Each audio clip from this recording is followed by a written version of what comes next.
They're jacked on Pepsi. I'm there for the pack out. You just got to pack me in. Committed to the bow early on. Like, I love getting close and putting up. You cover a range of stuff on here too, right? Like, we call this the THP World Headquarters. You know, my grandpa Roy Weatherby. I came into like that golden little pocket where there was like 4 or 5 different bulls. Just You're Canadian? We're doing a Canadian podcast. My name's Douglas Bode. I'm Robbie Denning. Roy Candy. Now all of a sudden, so your peep can be perfect. But if all of a sudden the sun comes out and it shines because of your eyes, it's not really the peep, it's your eyes. All of a sudden that peep looks like it's the head of a needle. It's way too small. If you have a peep that's perfect and you go into super dark conditions like big timber, all of a sudden the peep's way too big. Gotcha. It's just your eyes adjusting. So if you're indoors, and that's why, most everybody that shoots like Vegas and stuff, you just bring extra peep inserts and you have to adjust on the fly. That's just what it is. And so you can get peeps that just have inserts that go into them and you can change those. Absolutely. Specialty. Okay. I mean, lots of people make them now, but Specialty Archery had the patent on it for the about 25 years. And then that expired here 2 or 3 years ago. So that's why you see lots of other people making insert peeps now. Interesting. But yeah, that's basically what that's about, is just being able to adjust, because in a hunting situation, it doesn't really matter. Let's be honest. Yeah. I mean, it matters to an extent. If you're shooting a super small one, single pin housing with a 1/4 inch peep, yeah, that's way too much. But relatively speaking, for tournament archery, you are going to have to make some of those adjustments when you get outside to shoot. That's why like Spot Hog started making, I could grab one. Have you seen Spot Hog's rings where they have multiple rings? That's what I have. There? That's what I have. Yeah, that's what I shoot too. That is exactly what that's for. Okay. So you can set your peep height. You can put in peeps until you perfectly fit, this is just an easy example. You fit the middle one. Yeah. And then when you get into a sunny situation and your peep gets smaller visually, then you're centering on the smallest ring of the Spot Hog housing. And if you go into dark timber and your peep gets bigger, now you're centering on the largest ring of the Spot Hog housing. Okay. That's exactly what that's for. And that's why they're different colors. Well, that's why they're 2 different colors, not 3. But so the middle one, so like the outside ring will be yellow, the middle one green, and then the small one yellow. Yeah. That's the reason, is as your peep appearances change for your eyeball, it still allows you to center on the housing. So that's exactly what those are for. Okay. I couldn't even really see the green on mine. Right. The housing, that color was so distorted. Yes. I was like, well, it kind of looks like the shadow or whatever I'm looking at. It's sort of kind of circ, but I was like, totally 100% different than shooting outside where it was mint. And it was just like, I didn't care. It is what it is, right? I was like, now I understand what everybody's talking about because I'd never done it before. Yeah. The only building that I've ever been in that I could say replicates outdoor shooting is the Easton Shooting Center in Yankton. The lighting in that building is so spectacular. I mean, it's spectacular. Elon Musk couldn't make better lighting for shooting bows and arrows than the Easton Center in Yankton. Awesome. And so when you go in there, there's virtually hardly any shadows. Like I'm in there like going like this, and sometimes you'll see a shadow or two, but the lighting in there is so good that there's really not much of an adjustment indoors. But going from a club or a pro shop to a Vegas or an indoor nationals or like wherever you went, it is about 100% chance that your peep size is not going to appear the same as it does wherever you were shooting before. And that's just the nature of that's just the nature of eyeballs. So I'm left eye dominant. And do you guys know how to test which eye you're dominant with? Yeah. Okay. Yeah. So I'm left eye dominant, but I shoot right-handed. And so this was, oh God, just going to say it was more than a couple decades ago, and I'll just leave it at that. But I was shooting, and I got tired of doing the whole, closing my eye thing because I'm so left eye dominant. I started having to really do this. So I actually went to a buddy who was an eye doctor, and I said, "Hey, what can I do?" Because everyone's like, "Oh, God, you got to shoot left-handed." Like, yeah, if you've seen me try to throw a football left-handed, you wouldn't be saying that. And so basically, and then you have the peep in front of your right eye. So if you're left eye dominant and you have a obstruction in front of your right eye, your mind is automatically going to shift all the focusing power to the non-obstructed eye. Well, which also happens to be your dominant eye. So yeah, you're sitting here doing this.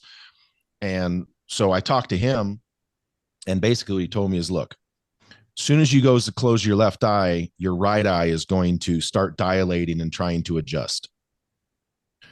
Then you have an obstruction in front of your right eye. So now it's going to have to adjust to that. Well, the first thing to run out of, you guys know what the first thing to run out of oxygen in your body is? It's your eyeballs. When you're aiming at full draw and your eyes start to burn, it's because you're running out of oxygen. That's what that's about. So what he told me is create a bigger obstruction in front of your left eye than your right eye. And I was like, oh, okay. And that's when I made myself a blinder and I put it on my hat. So when I'm looking straight forward, I can still see with both eyes.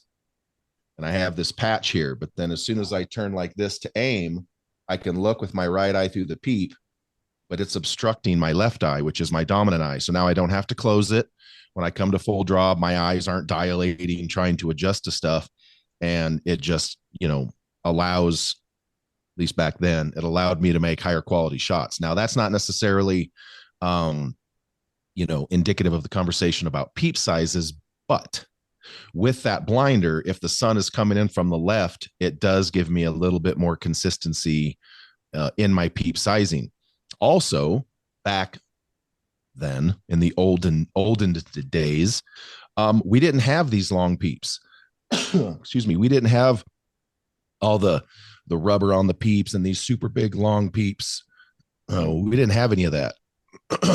We were using Fletcher peeps. And then, when some of the bigger peeps started coming out, that's basically what they did. And we certainly didn't have the stuff that we have now with the podium peep, the Hamsky peep. Dude, those things are freaking this long and they weigh anyway. So we just had to make do. And so here's the point, not to go down a rabbit hole already. And this is something that I bring up, like that bow right there, that green thing, that is a Hoyt Vantage Elite Plus. I will never get rid of it, ever. That is probably one of the best bows I've ever shot in my entire life. And it's from 13 years ago, easy. And so when I look at all of this, like the peep height, they're the peeps, not peep height, the peeps, just as a form of conversation, we have all these new fancy peeps, and we have all these big peeps and the shadow peeps and they prevent glare peeps, and we have all of this stuff. How much of those really affected scores?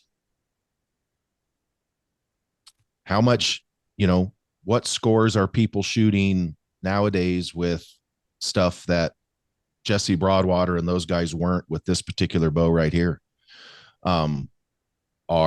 And this is not to besmirch new equipment. It's not what I'm saying, folks. And I can tie all of this together, but if you look at, I also have a Apex 8 from Matthews that's not hanging on the wall. It's in a bow case in that closet right here, and I'll never get rid of it either.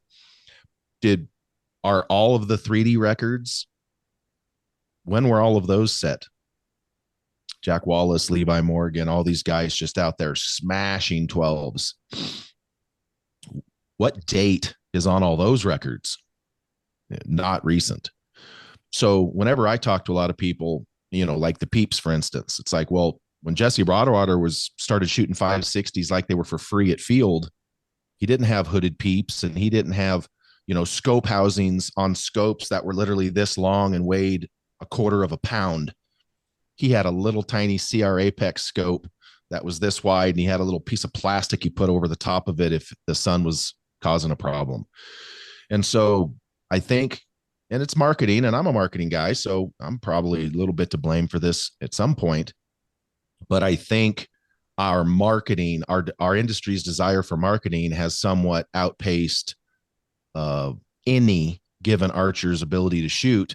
And it's created a dynamic where we're just trying to sell shit, and we're trying to put fresh lipstick on the same pig, but does it actually improve scoring? I'm of the opinion that if you take some of the older true target bows, Apex 8, Vantage Elite Pluses, Ultra Elites, Pro Elites, et cetera, those are true target bows. And I think the customer base nowadays has kind of pushed for target bows to feel like hunting bows. Like, oh, I feel something in, I feel feedback in my hand on this target bow. I don't like it. I want it to feel like my hunting bow.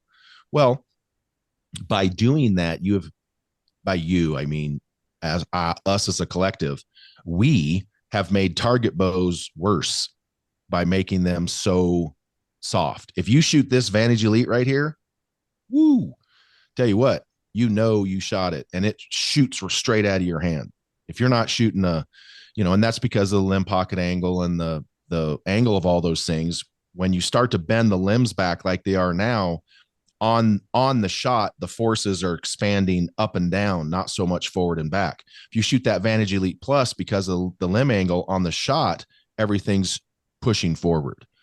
And so, that's just my little diatribe to get started this morning. Anyway, how are you guys doing? Fantastic. Good. How are you? Awesome. Good. We didn't hurt too many people's feel bads last weekend, I hope. Well, I definitely got a few emails and a few messages. I'm going to say that. Now, let's hear them. I'm all about it. Well, I think some people maybe were misunderstanding what we were talking about and what the point we were trying to get across. Now, I don't know where it got, I got a lot of messages saying that, well, you don't have to be on YouTube just to be successful. And I don't know when in the conversation. I didn't listen to the whole conversation. I didn't re-listen to it. So I don't really know when we were talking about that. I don't know if that was the perception people were getting. Mm-hmm. So what we were trying to get across was that there's a common denominator in that all successful people have, and that's hard work. Right. No matter what you do in life, if you work hard at it, you're going to be successful. Mm-hmm. Now, success is a perception that's different for all people, right? So I think the most part was there was just some people that, were feeling like we said that you have to be on YouTube and doing this to be successful, which isn't true. And I mean, a lot of people work hard that aren't successful. Nobody works harder than the single mother of 3 who puts food on the table for 3 kids while working 3 jobs and then puts those 3 kids through college. Right. So, yeah, I think everyone just not everyone. I think there was just a few people that maybe misunderstood what the point we were trying to get across was. Right. Well, and I think that's good. I think that kind of feedback is really good, because what it tells me is they didn't, what it tells me, and this is not to offend anyone, but if it does, is it tells me that they were taking the conversation and applying it to themselves misappropriately. Mm-hmm. Meaning, what's the unit of measure when we're talking about success for the context of our conversation? And yeah, we brought up YouTube several times, and that's the way the hunting industry is going. Well, and I think that was it. We were talking in context because that's it's just what we were talking about, and that it's just kind of stemmed from there. I mean, you could be successful doing whatever it is you do. I mean, you could lay bricks. I lay bricks every day, and I mean, I made a lot of money, but built a really good company doing that. That's when it comes down to personal perspective on success. I mean, to me, if you set a goal and you work hard to accomplish that goal, you're successful. That's how I feel about success. And success is different for everybody. And yeah, some people have different, some people are financially successful. Some people, some people, they're 300 pounds overweight and they lose weight and get in shape. To me, that's successful. Like there's different angles. So I think it, like you said, it's just, I think people were taking it and applying it to themselves. Exactly. And I think that's great. But the thing that's funny is people always do it outside of the conversations framework, meaning the four of us were having a conversation and it was involving hunting, involving hunting TV, involving hunting social media, involving hunting YouTube. I think it's a fascinating dynamic, and it's the interweb's fault. I think it's fascinating that people would take a conversation having to do with hunting. And yes, you're right. Bricklayers, single moms, yeah, there's all kinds of units of measure, but we weren't talking about those. We were talking about the hunting industry. And the framework is, if you want to be successful by the hunting industry's unit of measure, whether it's, and basically we're talking about on television or disseminating your product, all those things that those people are talking about don't mean shit. It's not what we were talking about. They're applying something outside the framework of the conversation. If someone comes to any of you and goes, hey, I want to start hunting and filming my hunts, and I want to be successful in the hunting industry as a hunter, you could literally tell them to go listen to that podcast, and there's a bunch of gems in there on shit to do and shit not to do. If someone comes to you and goes, hey, I want to start a bricklaying business and I want to be a successful bricklayer, you're not going to tell them to go listen to that podcast because it has nothing to do with that. It has to do with hunting. So everything we were talking about was within the framework of hunting. Whether you're on TV, whether you're on social media, whether you're on YouTube, that was the context of the conversation. So I find it fascinating that people apply that unit of measure outside the framework of the actual conversation. That fascinates me. And I think that's kind of what the internet has done. Let's be honest. What's one of the biggest problems facing young women these days? Seeing all these chicks on the internet with filters and Photoshop and unrealistic expectations of their own bodies. Well, guess what? That's fake. It's not even real. Well, young ladies are trying to measure themselves against those. Young men are trying to measure themselves against Chris Bumstead, or they're trying to measure themselves against Brian Shaw or Thor, or young archers are trying to measure themselves against, Jesse Broadwater or Levi Morgan or any of these guys. It's like the unit of measure that the internet has presented isn't always applicable for everybody. And that's, like I said in the last podcast, you got to stay in your lane. Mm-hmm. And so, I mean, I think it's fascinating. I think people that might have misapplied what we were talking about, I think that's a better lesson than anyone who was thinking about doing it and listened. I think that's fascinating. And I think that that's great. It's good that they could reach out to you. But once again, because of the internet, we have to put all these caveats and we have to put all these, instructions on disclaimers. Exactly. And it's like, well, and the thing is, like, if you want to be successful at whatever you're doing, like anything, you have to work extremely hard. All those people that you named, it worked extremely fucking hard to get where they are. Right. 99.9% of the population does not want to work hard. They're going to look at that and they're going to be like, I want to do that. And they're going to do it for a day or a week, maybe a month, and they're going to quit because it's just like, it's cool, but I don't have time, or they're going to come with some bullshit excuse. Yeah. Well, and there's no magic pill. No, there isn't. I mean, there's no magic. Well, there is. I mean, just consistently discipline and work hard your whole fucking life. And that's not the pill people want to swallow. Yeah. But anyway, we won't get going down that rabbit hole again. Two, it's just like maybe you're really successful in something other than hunting. And that's the thing that I think that we're trying to say is that, you can't really, there's all walks of life. There's some people that are super successful in their businesses. Mm-hmm. And because of that, they can afford $30,000-$40,000 hunts. Why do I care?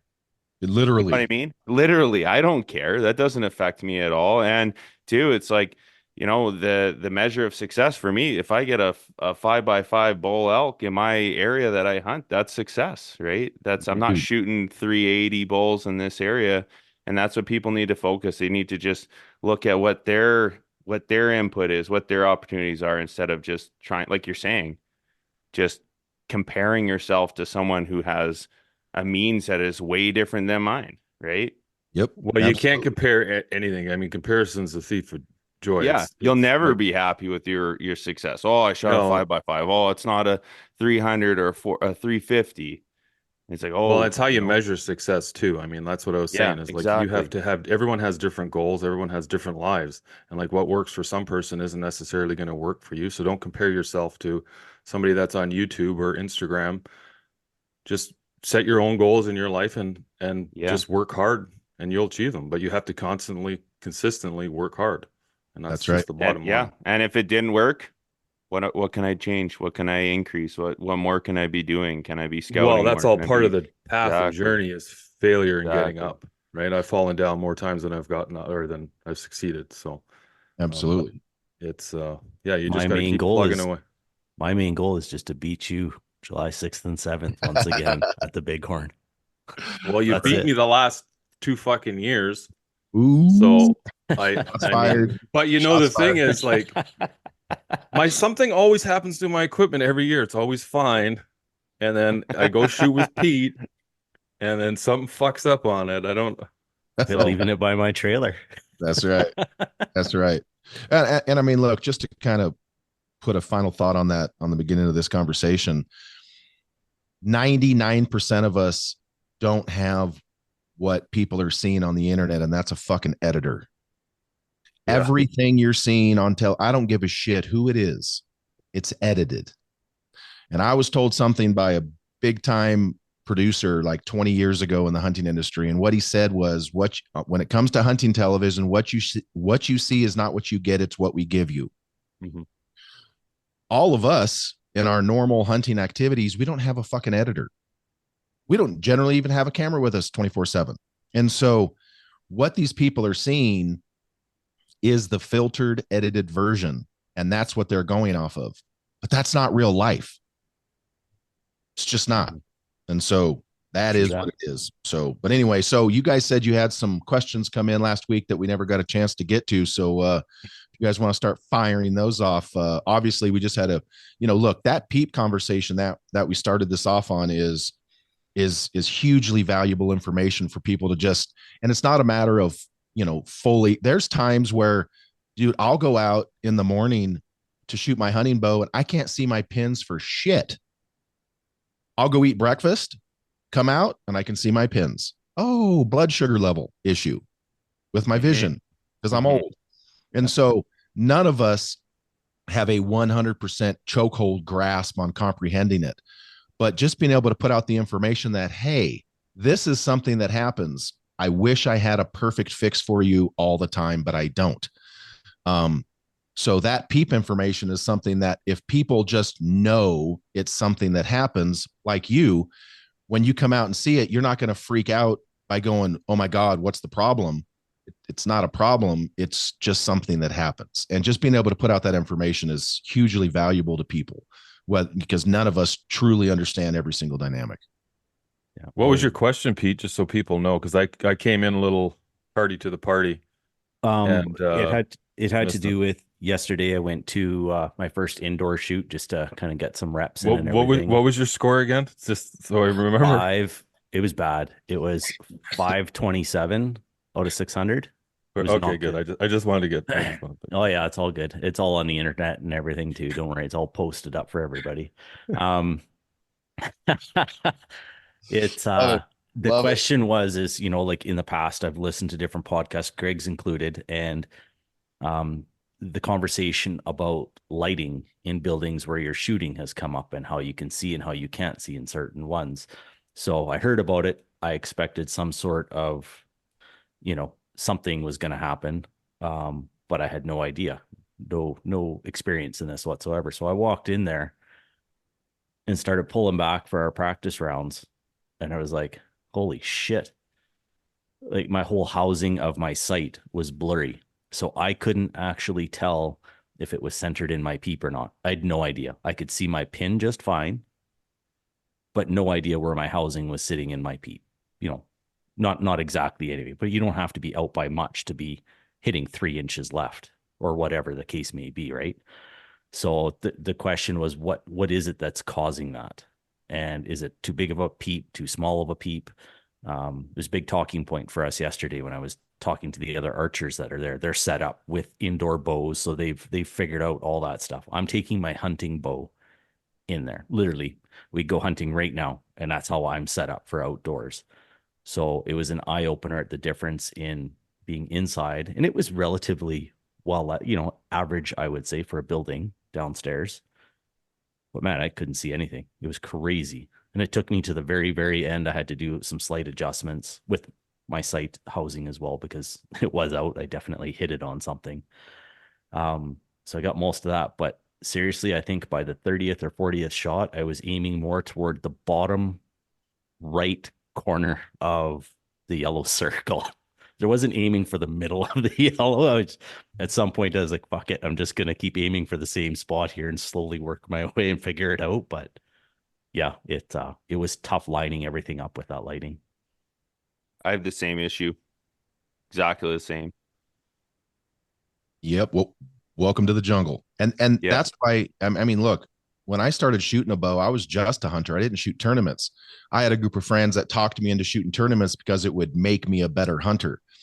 And so what you guys are experiencing right now is something I've been telling people for a long, long time is, look, you don't have to shoot 20 tournaments a year and all that kind of stuff, but shooting tournaments, whether it's indoors, outdoors, doesn't matter, will make you a more versatile archer, which will make you a more lethal and effective hunter. Simple. Yeah. And understanding the equipment too. Like that's the other thing. It's like if I run into this situation somewhere else in some other situation, like, well, what the hell's going on? I can look back and be like, all right, I might be able to do something about it. I might not, but at least I'll understand it. And maybe the next day or the next day after that, I can figure something out or change something up. That's right. So at least it didn't cost me an animal. I'll keep going through these, but they're in my DMs on Instagram, and there's a fucking ton of DMs in this fucking thing. So does spline count matter, Greg, and why? Does spine matter? Does spine matter? To an extent. To an extent, yes. So dynamically, it's just a known fact that a stiffer arrow will shoot better at shorter distance and worse at longer distance. A weaker arrow, and I will get into the dynamics here of defining weaker and stiffer. A weaker arrow will group and shoot better at longer distance, but not quite as good at shorter distance. That doesn't mean it's trash, but take a 2712, or even better, take a gold tip XXX. Kyle Douglas shoots like a 28.5-inch draw length or something, and he's shooting a gold tip XXX, which is a 150 spine. And if gold tip says it's a 150 spine, it's probably more like a 120 spine. Gold tips run a little stiff, if you're trying to get what I'm saying. Cut to his rest, which puts his arrow at like 26.5, 27 inches with not 700 grains of point weight. And so Kyle Douglas is shooting a piece of rebar, literally a piece of rebar. And so and obviously Kyle's one of the best indoor shooters the game's ever seen. And he's been shooting the same arrow recipe, and it is stiff as a board. Now, if Kyle was to go into a building and try to shoot those same arrows, no wind, at 100 yards, they won't group, because the stiffer arrow just doesn't do as well at longer distance. Now, relatively speaking, of course, as long as you are within, let's just call it, I generally like to say 50 to 75 on any given spine chart, you are going to be able to get that arrow to tune. The only time you're going to go outside that parameter is if you're one of those, 90-pound draw weight guys, and you have an extended draw length. Using Cam Hanes as an example, or Joe Rogan, they shoot 90 pounds, but their draw length's this long. And so it's true. They have, I mean, even though they're shooting high poundage, they don't have to shoot a, 200 spine arrow because their draw length is not long. And so if Cam Haynes was 6'3", shooting a 31-inch draw length, at the same poundage, he would absolutely have to shoot probably the stiffest arrow that they make. And so what is the stiffest arrow that they make? I know I've seen 250s. I think Victory is making a 200 or a 220. Other than that, it's usually I'm a 32-inch draw. And for hunting, I just get 70-pound bows. And by the time I'm done tweaking on them, I don't even know if they stay 70. I don't care. What is your spline count? Corey, you and I were talking about this because Corey's pretty tall too. Not as tall as you, Greg, but he's got a long draw length and he shoots long arrows. And I think what were you said you were shooting? You were shooting 340s or 400s or something? Yeah, 340s originally and way underspined. Yeah, out of my well, now I'm shooting 75 with I dropped it down to a 30-inch draw.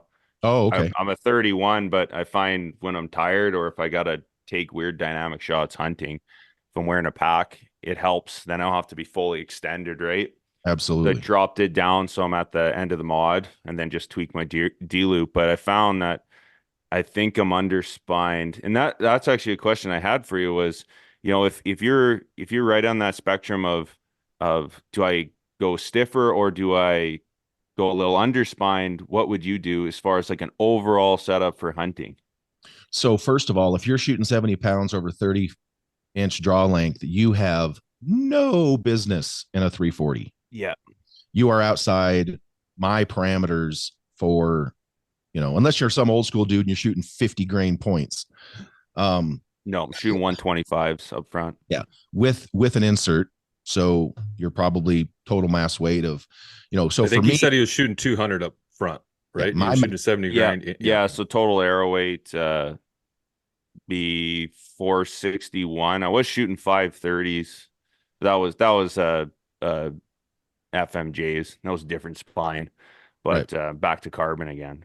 Yeah. So you are, and so for me, let me say this up front. In all of the testing that I've ever done in my entire career, and by the way, I haven't measured my FOC in probably 15 years. I don't give a shit what my FOC is, but I can tell you this right now. When I go to build a hunting bullet, 175 to 200 grains up front, total weight, missiles. Yeah. Absolute, just blood missiles. They are, doesn't even matter what the bullet is. So, but for you, if you're 70 plus pounds, 30 plus inch draw length, 340 is not entering. Way under. Not entering the chat. I'm sorry. Should be 250, eh?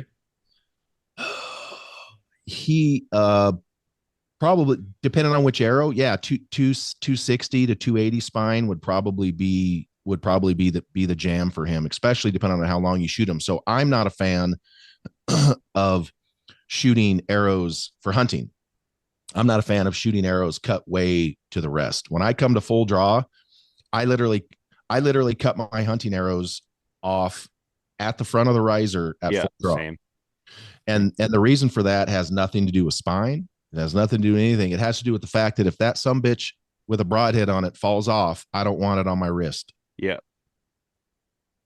Same. I don't. I'm sorry. I want to be able to eject. I want to be able to do something. And where I came up in Oregon, expandables were illegal. You think I want to freaking, back in the day, you think I want a 4-blade whack-em, which is sharp as all get out, falling off the rest onto my hand because I have a short arrow? Hell no. A hard pass for me. I'm good. And so I cut mine out there. So right now I have two builds. I have a 5mm Axis with 175 up front, 200 up front. Total arrow weight is right at 600. And I'm shooting it probably about 278 to 280. And that is the most, and I didn't build it to be 600 grains. That's just where it came out. That is the most accurate hunting arrow I've ever shot in my entire life ever. It's what I shot that scimitar oryx through the heart at 100 with. It's what I killed my buffalo. And it's just, that arrow is, I'll tell you what an idiot I am. That arrow was so accurate. I saw this funky mule deer one time, and it was in this big dry creek bed. And so I snuck down. And anyway, so I ranged it at like 78 yards, and it was feeding, quartering away. It was literally textbook. I'm such an idiot. I backed up to 88 so I could shoot it like it was the elk herd in Redding. Thought that was fun. I did. I backed up, got to 88, and I was like, oh, shoot off the elk herd in Redding, and just stroked it. Didn't run 30 yards, got it right in through the rib, came out like right here. It was fun. But I have another build that is the 4mm axis, all the match grades from Easton, but that 4mm is much lighter grains per inch. And so with the exact same components up front, 200 grains up front, same spine, 250, 260, that 4mm match grade comes in at about 520 grains of arrow weight. And it's doing, 308 or so. And I can tell you right now that 500, and look, anybody in the world would do 308 grains a second at 520 grains of arrow weight. That's spectacular. It is. But I can tell you at home in a controlled situation, it is not as accurate as my 5mm match grades. Now I'm still contemplating, marinating on whether it's an arrow thing, a speed thing. And I'm still trying to figure out in my own mind what it is, but I can just tell you right now, if you said, yo, GP, come hunt whitetails, I would go with anything. If you told me we're going to go hunt giant mule deer or giant elk or go hunt moose, I'm grabbing those 5mm, because for me, they shoot better and they're more forgiving. But anyway, so for you at 70 plus pounds, 30 plus inch draw length, yeah, I mean, you could get away. What bow, by the way? Well, so I had two setups. I had a Carbon Defiant Turbo cranked right up, and then that was, oh yeah, that makes it even worse. Yeah, that one I was shooting FMJs at 531 at 285 feet per second, and then, but now I'm shooting an RX-7 Ultra. Okay. So yeah, the reason I asked that question is not all bows are created equal. Some bows, like their turbo, if you're shooting a bow that's got some juice, that is going to exponentially require a stiffer arrow for it to behave. Just what it is. Yeah. And so for you, you're putting that 340 even more out of play. So if I was building a rig with you, and you told me that you were shooting 30 plus inches, 70 plus pounds with one of those bows. So I'll say I'm shooting a RX-7 Ultra, 30-inch draw, 75 pounds. Yeah, you're not getting an arrow that starts with a 3 when it comes to spine. You're just not. You're just not. The only way you would be is if you said, hey, look, I'm a whitetail guy. I'm not going to be shooting over X amount of distance. And I've had, this is hyperbole, I'm making this up, of course. I've had 6 180-inch whitetails, jump my arrows the last 6 years. So I want to shoot faster. Okay, that is absolutely fair. So if you drop down some point weight and you bump up your speed, you're not shooting over probably 25, 30 yards max, then yes, there is an acceptable parameter. But as far as spine goes, you're not shooting anything that starts with a 3. And the reason for that is you can get a lot of things to tune, but tune is relative. Like, okay, well, it shoots a bullet hole through paper. Okay, that's fine, but you might not be able to hit your ass with both hands at 50, 60 yards because it's too hyper. And so you're over pushing that arrow. So it's taking too long for that severely underspined arrow to recover. Because the archer's paradox when you're pushing something that hard is it just takes time for it to recover. You're going to need, vein becomes an issue. there's a lot of things that are going to happen right there. So for you, I would probably put you, and you already said you run your arrows a little bit long. A little bit, yeah. Yeah. Yeah, So try to have it right at the riser, just like what you're saying. Same thing. right. And I so was just wondering whether or not I was like in the 300 or like the 250 range, right? 260 would probably be a good shaft for you. So you have literally compounded the spine issues with your build. 75 pounds, over 30-inch draw length, longer arrow. So you're already just stacking up the layers of the onion that Heavy says, front end. yeah, that says your arrow's going to be too weak. You can get away with it, but it's not going to be forgiving, and it's going to be a little bit hyper. Any mistake you make, that arrow is going to amplify it. Exactly right. Exactly. While we're right. on this conversation, so there's another question here. It just talks about being overspined. Mm-hmm. Well, you can certainly do that. And that does present a lot of similar issues as far as lack of forgiveness. I can tell you this, a super weak, and I'm going to say super weak because your build was super weak, is problematic in tuning. You can get it to tune, but it doesn't necessarily behave all the time. A super stiff arrow tunes just like that. And that's why a lot of archery shops put people into arrows that are too stiff for them, because they can tune them and get them out the door quicker. But that tune is a shop tune. It's not necessarily a shooting tune. And there's a big difference. And so if you have an arrow that is overly stiff, if you're a whitetail hunter shooting 20 yards, you'll never know. You'll just never know. If you take that same build and you go to hunt mule deer, or you take extended shots, if you have some sight marks and you're a whitetail hunter and you see a Yodi out there at 80 yards and you're like, oh, time to do some predator maintenance. You're going to find that that's going to be a very, very difficult thing to execute, because that is not going to be the most forgiving build. So they do present similar issues on the back end of being severely weak or severely stiff, but on the front end, the stiffer one's going to technically tune better and quicker, but it is going to present some problems at longer distances. Now, if you listen to like a Tim Gillingham talk, well, Tim's like a 33-inch draw length. For hunting, stiff is a relative term for him. There isn't one. So Tim's going to run the stiffest arrow we can, cut to the rest. He shoots 70 pounds. I think he used to shoot a little bit more, but we're getting old. And so for Tim at his draw length, he's breaking that down no matter what. If you talk to Kyle Douglas, he ain't hunting with a 150 spine arrow. He ain't hunting with a 250 spine arrow. Why? Because his draw length is not 33 like Timmy, and he's not shooting 80 plus pounds.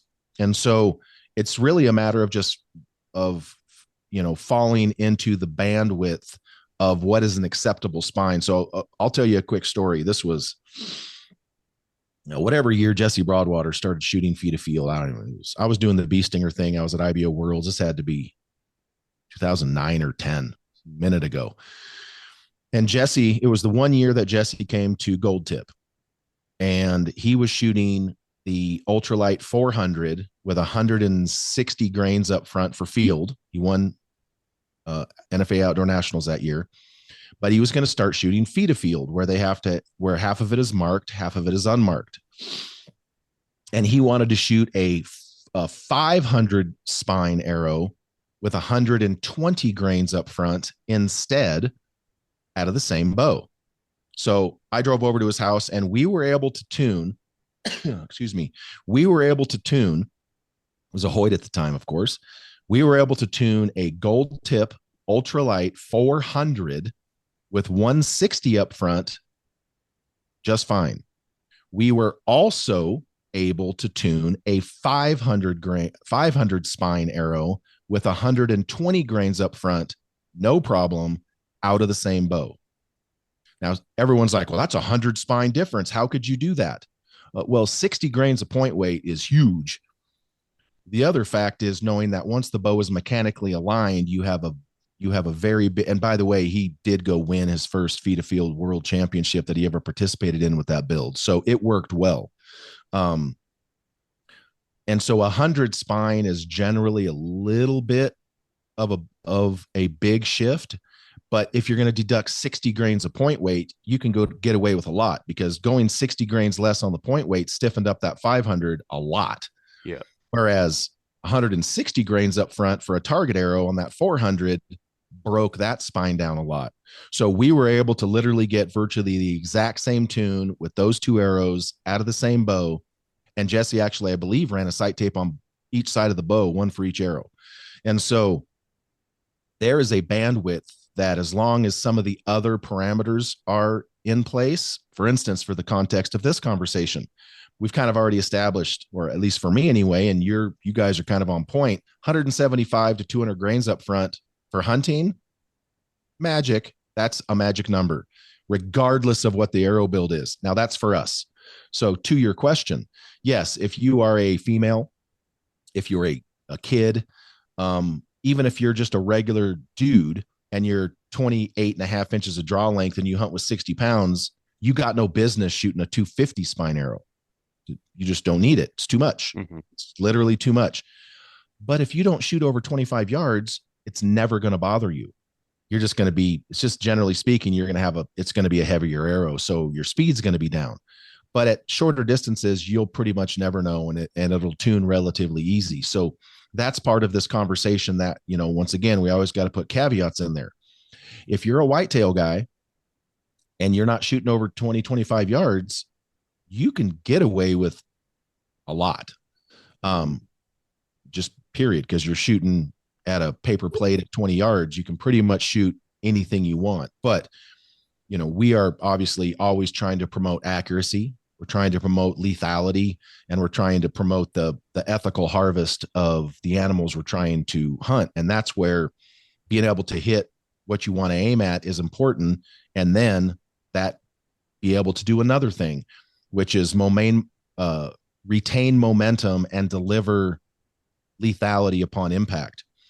Yeah. And a weaker arrow will never, all things being equal, a weaker arrow will never deliver as much momentum or kinetic energy into its target as a stiffer arrow will, because it flexes on impact and that loses momentum. So that's another factor. So obviously everyone's first saying, oh, well, I just want to shoot the stiffest arrow I can because it'll penetrate better. Well, you can go outside the framework of what's reasonable there as well. But the facts are that a weaker arrow, as soon as it starts to hit the target, starts to flex. And as soon as it starts to flex, it's losing momentum. So whether it's the broadhead making it lose momentum, whether it's the spine of the arrow moving, I mean, you guys have seen arrows hit targets in slow motion, right? Yep. I don't know how the hell them things hit the same hole, because they are a moving and a grooving. I mean, it blows me away. And so that's where just kind of being what I call in the box. Like for me, I shoot a 250, 260 spine. I don't even know if I'm probably just call it 70 pounds, 32-inch draw. Everything works great. And I'm not interested in this, but if someone called and said, hey, Greg, come to Africa and shoot hippos and freaking Black Death and whatnot, I would build a new bow for that. And it would be 80 pounds. I mean, I can pull 80 pounds. It's not a problem. I would build a rig specifically for that. And I would probably have to change up my setup a little bit, because the extra 10 pounds, I'm not sure if the 260 spine arrow would be able to sustain. I would try to find out, but I might have to adjust for that. Conversely, if I get invited to go hunt whitetail, I don't care if I shoot 60 pounds, because it's not going to matter. And so yes, there are downfalls with being too stiff, and there are downfalls with being too weak. It's just a matter of at what point do those converge, right? And what is your particular, like right now, what's the fastest growing archery events on the face of this planet? It's TAC events. And there are thousands, and I can't even understate the fact of how many people are going to TACs. But guess what? Sean What is one of those? Sorry to cut you. What is one of those? Like, what's the biggest TAC event? What do they draw in for? It's either Pennsylvania or Utah. It's 5,000. Wow, 5,000 shooters. Yes, sir. Holy fuck! They don't even. How many days does that go over then? They don't keep score. They just, it's all for fun. They got the vendor. There is no scoring. You're right up Pete's alley. I love that. You're launching shit at 130 yards at animals, shits and just for fun. Like, it is hardcore. And if you don't want to shoot 130 yards, some goat across, no one cares. Walk down until you're comfortable shooting and shoot. Nobody cares. It's no wonder you wanted to go with me to one. It's so that you knew that I couldn't beat you. It would be a draw at the end of the day. Like, I mean, we've seen these. Whatever you got to tell yourself. Yeah, I mean, we've all seen these pictures from TAC events with 112 arrows stuck in a tree because they put a target in a place and a whole bunch of people miss and hit the tree, and there's literally a bouquet of flowers stuck in this tree. Pete, what was that buffalo at the Bighorn? How far away was that? It was like, is that 78, 8 or no? There 82? was a polar bear, and then there was that one there. And then we went the other way for the buffalo. It was like 100. No, it was 100 and I think it was 50 something for the first shot for the polar bear, and then the other one, holy shit balls, 300 or something. Yeah, okay. It was all the way across the field. I mean, we took the skyline of, I mean, it's a huge backdrop. This is a huge area. And it was we had the skyline of part of the low mountain, and then unfortunately, it was a perfectly bluebird sky, so it's not like you could pick a spot in the cloud and be like, that's where I'm going for. So the first couple of shooters started at the tree line. Range finding. We were watching, and then we're like, okay, so every archer, you'd see them go up a little more like this, and then it would be like, okay, that's good. And then finally be like, we'll just give her a few more inches and aim up a little more. Right. I was aiming, I think I was like the fourth or fifth guy, and they were like top of tree line, 2 feet of tree line, and I was like, well, fuck it, I'm gonna go for the bottom of the clouds. And then by the time we were done, it was like we were way the fuck. Well, so allow me to add the caveat to this. People, no, this is not unethical. This is not a hunting situation. This is for fun. This is for fun. Nobody's just having fun. Yeah, no one's doing this in real life. So save your emails and save your outrage for like, oh, that's just not ethical. It's for fun. It's not real. It's not real. Just because you saw it on the internet doesn't mean it's real. It's not real. It's just for fun. So, I talked to Sean DeGray from TAC a good bit. And one of the things that he's seen is an explosion of whitetail hunters, guys from the Midwest, are building, ready for this, building TAC bows to come to TAC to shoot that they don't even shoot whitetails with. Why do you think that is?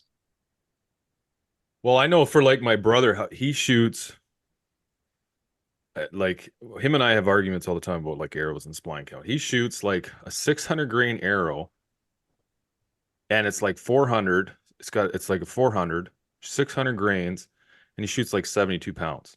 But he only shoots 10 yards. Like 20 max. But I mean, he's killed more whitetails than like CWD. So I don't really argue with him when we talk about whitetails. But we get into like west, like elk hunting and mule deer hunting, and I'm like, well, you're not going to use that for you. And he's like, he knows he's not supposed to, and I mean, like, he's probably gonna hate this story I'm gonna tell. So he had a moose draw this year, and he went to shoot at a moose, and I'm just gonna say, like, he did spook the moose the last second, but the moose ended up running away with a arrow through its antler. Mm-hmm. So, I mean, but yeah. Anyway, the whitetail guys, yeah. I mean, like we were talking about, it's all relative to like how you're hunting. So at 10 to 20 yards, I don't think it's gonna make any difference what you're shooting. Damn near. Shooting, yeah. Damn near. And so that's what is, and it's, look, not to mention anybody on the internet that thinks you need to shoot 1,000 grain arrows or 400 grain points or any of that type of bullshit, or the people that think you need to shoot a 320 grain arrow at 350. Both of those are bookends to reality. Just so folks know, if you're on the salad dressing end of things, if you like that kind of salad dressing, or if you're on the other end where you think speed is all that matters. You are the bookends of hunting reality. Neither of you can get away with some stuff, but neither of those are what the masses are going to be successful with. Mm-hmm. But it's through no teaching, through no lessons, through no beating on the head, through no influencers. Thousands of whitetail hunters are realizing my hunting bow is amazing for hunting what I hunt. But if I'm going to go shoot tax and I'm going to shoot this other shit, I need something else because my thing is not good for that thing. Mm-hmm. And no one's berating them for it. Everyone's celebrating them for it.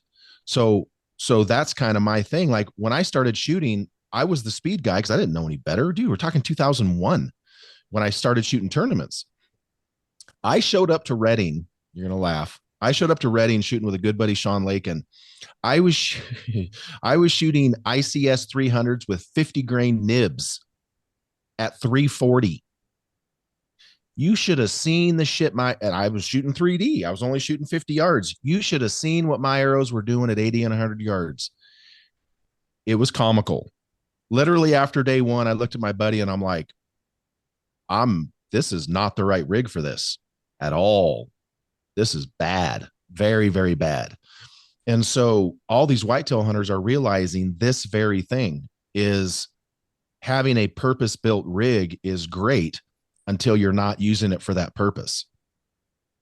And so they are specifically buying complete bow rigs, different arrows, different everything to go shoot tax because it's fun and they're shooting different things. But when it comes to shooting the whitetails, and look, whitetails still 87 or 86% of the overall hunting market. So whitetail hunting still pays the bills. Let's just be honest. Yes, everybody loves the glory of hunting, moose and elk and mule deer and all that. But whitetail hunting is what keeps the lights on in our industry. It is what it is. That's where the numbers are. And that's not going away anytime soon. So yeah, for shooting these up close distance things, yes, you can. There are I don't even know if they're anomalies because I think a lot of people might do it. They just don't tell anybody about it. But there are folks that shoot whitetails in food plots, etc., out of, mainly ground blinds because in a tree shooting longer distance, I've tried it at squirrels and such, and it's not the greatest. But generally the trees are moving and stuff. But from a ground blind, there's many hunters that harvest whitetails at 50, 60 yards in big food plots and stuff. That's not completely out of the ordinary. But if you were to look at all of the distances that whitetail hunters shoot, you're probably going to be averaging probably 20 or less. So to that extent, I just ultimately want hunters, archers in general, to be successful. And like your brother, building a 600 grain arrow that you're shooting 13 yards with, dude, no problem. But you might as well be sending out carrier pigeons if you're trying to shoot stuff at longer distance with that, because the arc on that arrow is going to need a sundial to measure the speed. Yeah. It's not optimized. Yeah. And so, that's where, yes, spine does matter. But my first question always back is matters for what? Now, for you at your build, you're not way underspined. Yeah. Way underspined. Absolutely. Yeah. I think you would see I think you would see your accuracy. I would think you would see your lethality, and I think you would have more fun. If you were to get down into you are going to lose some speed unless you're shooting you said you're shooting full metal jackets, which were relatively with my turbo. With my turbo, it was. Yeah. So I think your overall arching experience would get much more gratifying and much more lethal if you were to get down into something that is going to be more rewarding for you, both on the practice bags and in the field. And so, at your build, I would probably start you off with a 260 to 280 spine. And I think you would immediately see improvements. See, that's the thing. It's my bow's tuned well and it's shot really well too. So that's why I just noticed, like you say, though, it is finicky in certain situations, like especially in the wind. I really notice that if I have any torque, right, it's like real torque sensitive. Right. and that's one thing that I was wondering too. Like I'll notice the arrow, just the harmonics of the arrow, how it's flexing. It does seem to be a little bit more susceptible to crosswind. I did 100%. have an arrow kick out on a mule deer where I shot and like my ass end kicked out sideways. So I just don't think that would have happened if I was spined correctly. Yeah, and I mean, look, and now we're getting into another conversation of torque tuning. Do you guys torque tune your bows? No, I don't. No, I've tried, but I don't played know around with it if before, but I just don't. Okay, well, you start. And so here's why, and this is a couple things. Number one, and so I'll just kind of start from kind of the beginning. So when you're sitting there and you have an arrow in your bow, not at full draw, and your bow's sighted in, and you look down your arrow, your pins, this is your arrow, your pins are always outside of your arrow at full draw. But then when you come to full draw, the pins shift over and they're over the top of your arrow, so you hit behind the pin. Have you guys seen this before? Yeah, I have seen it. Okay, so that phenomenon is called rotational deflection. So the distance that the pins are over the top is because when the bow comes to full draw, it induces torque into the system. And it brings your pins over so that your pins and your arrow are now traveling on the same plane. That's what makes you hit behind the pin. And every bow has it. It's not a condemnation of any bow. There are no bows that don't have rotational deflection because you have a cable rod or a roller holding the cables out of the way, your hands coming in from the left, or if you're a right-handed shooter, from the right. So and the cams are not generally directly centered in between the actual middle. Generally your strings offset a little bit, unless you have a binary that is shimmed to the very middle. But there's a lot of factors. And so the problem is, if your arrow's here and your pins are here and you come to full draw and your pins move over in line, what do you think happens as soon as your release goes click? Goes back to neutral. The opposite. Yeah. Wants to go back to what it is. And so that torque transfer manifests itself to the arrow's flight via your rest. So what we do, and it depends on where your sight is, but generally speaking, we use our rest and we move our rest forward and back. So I can take any of my bows and I can stand at 50. Don't start at 50, start at like 10. But I can literally at 50 yards shoot an arrow in the middle. I can draw another arrow, grab the bow, torque the bow, not till it derails, but torque it a lot, recenter up my peep, and shoot another arrow in the middle. Then I can grab a third arrow, grab it, torque it the other way, recenter my peep on the housing, and shoot an arrow in the middle. That's torque tuning. And so basically what we're talking about is we know that the bow has rotational deflection, so it's moving the system left and right. So so we have 3 points of reference here. We have the sight, we have the arrow's contact point with the rest, and we have the peep. So we have 3 points right here. So I'm just going to illustrate this real easy for you guys. And so we know the bow is torquing. Which one of these fingers would you want contacting for the rest and the arrow? Which one of these points would you want contacting? Middle one. You'd want the middle one. Why? Because it rotates on the axis of rotation. So if you have it here and you go to torque, it's going to move the arrow. It's going to change your impact point. If you have it too far forward, it's going to move with it. If you move your rest to where the axis of rotation during rotational deflection doesn't affect the path of the arrow, then any hand torque you have left and right, not up and down, we're not talking about heeling and high wristing, any torque that you induce left and right doesn't change your impact point. And that's the importance of torque tuning. Because what type of sight are you running, Greg? Anything? Or sorry, not sight, rest. For hunting, I'm shooting the AAE Prophecy, because it does have the capability to move forward and back to torque tune. If you have a If you have a Hoyt that has a tech riser, you can also accomplish the exact same thing by moving your sight. So it's really just about manipulating. And no, I've tried to come up with a formula for it. I'm not smart enough, I guess. But you have draw lengths, you have all kinds of different variables that are involved. But you have these 3 points. You have the peep, you have the rest contact point, and you have your sight. So if you can't move this one until this one does what you want it to do. Yeah, that was my question, because a lot of these new rests that are like dovetailed on the back of the riser, you can't do that. But I run the same thing. I run the prophecy, and it allows you to be able to move it. I always like my rest closest to the center of the riser, which is essentially the center over top of the center of my grip. Mm-hmm. So that would be, the same thing. It's the closest it is to the pivot point, the less chance it has. Like the pivot point. The pivot point of what? Of like my hand. So like pretend my hand is there's a dowel in my hand.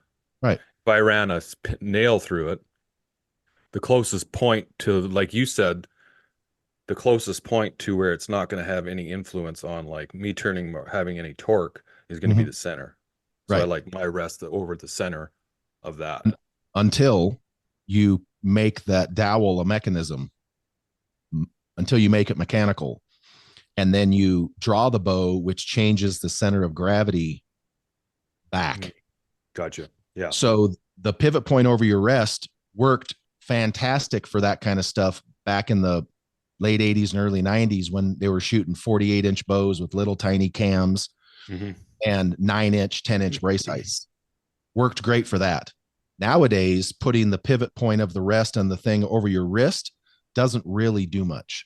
If you wanted to see, you could try this, and then just for shits and I don't know what sight you're shooting, but for shits and giggles, all you would need on a dovetail or sight or rest?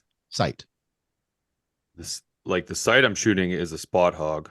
Okay. The rest I'm shooting is a prophecy. Okay. Is the sight on a dovetail to where you can slide it in and out? Oh yeah, the sight sorry is on a dovetail. Yeah. Okay. Yeah. So if you wanted to see this manifest itself right in front of your eyeballs, you could check your torque tune right now. Don't even have to move your rest. Just move your sight out or in, and all of those impact points are going to change. Yeah, for sure it does. Yeah, and I run my sight fairly quite a ways away from my riser too, and you can definitely notice it. Yeah. Yes. So you're going to, and because of there's draw length and other considerations, but torque tuning your bow is incredibly important, and for forgiveness, 100%. The other thing that torque tuning does is if you have a bow that has a lot of rotational deflection, it also helps you with tuning. I've solved a lot of tuning issues with people because they have their rest in a location that is too far back or too far forward. And because of the rotational deflection of that bow, they can't get it to tune through paper. Well, then if you move your rest forward or back and you get it into the optimal position, now all of a sudden that rotational deflection, when it does this, isn't affecting the path of the arrow. And now they can actually get the bow to tune. So how much does this come into play with like paper tuning? All of it. So if you're paper tuning, but do you do this process before or after you start bear shaft tuning? Before bear shaft, in conjunction ish with paper. So I will get a relative paper tear. Like I'm not overly concerned about it. Just get it close-ish. And this is something else that you could do. If you have a good tear through paper right now, slide your rest, loosen your, if you're shooting the QD or anything else, but loosen your rest and move it all the way forward or all the way back, and you're not going to have the same tear anymore. Because of this rotational deflection. Because the bow's going to be doing the exact same thing. So if you move this that you're tuned for forward or back, now you're moving it. So how do guys do this if they have one of those like the QAD or like I think Ripcord has it now? They all have it, so they have the dovetail and you can't adjust that. Is there a way to do it? Or you just, it is what it is? It is what it is, and most people don't know. I would never. I mean, the circumstances for me, excuse me, the only circumstance in which, and no, not money. I'm sorry, not money. Not QAD is nice people. They own the market. unfolloways. Great people. Mr. Summers is a good guy. This has nothing to do with the product itself. But there is only one scenario on Earth, ERF, in which I would shoot an integrated rest. And that was if it just so happened to be shithouse luck. That's where my rest needs to be. After testing with a different one. I get you. Yeah. But I would, I would never shoot an integrated rest just because it's an integrated rest. And so sorry for all those people who just spent $500. Dude, and I'm sorry, you can kick that can on down the road with your whole, oh, well, I like it because it's in line and it makes my bow balance more. All right, bro. Cool story. Nice V-bar you have going out the side of the bow with a bunch of weight on it, too. Well, and you're still adding a quiver. I mean, not everybody, but like you're still adding quiver and arrows and everything to it. So yeah, it's marketing. I'm sorry, folks. Yeah. I mean, no disrespect to any of those companies, and Matthews absolutely is killing it with their bridge lock system and all the components that go into the riser. Stop complaining. The bows are $2,000 now. Yeah. If you're all about these integrated components, you should probably close the hole under your nose if you're whining about the cost of bows now, because do you know how much it costs to machine those things? Yikes. Anyway, I think they all don't all those top end bows now have either I know Bowtech came out with the same as the bridge lock, and they either had the Picatinny.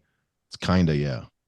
They all do now. Look, well, I mean, I don't want to disrespect people. I don't want to disrespect people too hard in the industry, but they're just all trying to sell equipment. But I compare this to people releasing a bunch of new colors for the next year and calling it new. Yeah. New colors are not new product, but in archery, fanboys are like, oh my God, desert sand. It's new. It's a new color, bro. Just colors have been around. Colors have been around, forever. Now you're just making new ones, or and not literally, new ones. That's what companies are doing when they don't really have anywhere else to go. And yes, the whole inline thing, and I get it, the Picatinnies and the integrated on the back. That's cool, but think about this from an industry standpoint. All of a sudden, so a company convinces a company who they're super good friends with to make this machined groove on the back of the riser to accept their rest. And they patent it.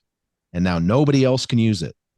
Another rest company makes a bracket that goes on to that part of the riser that you can then attach their rest to, and they get sued.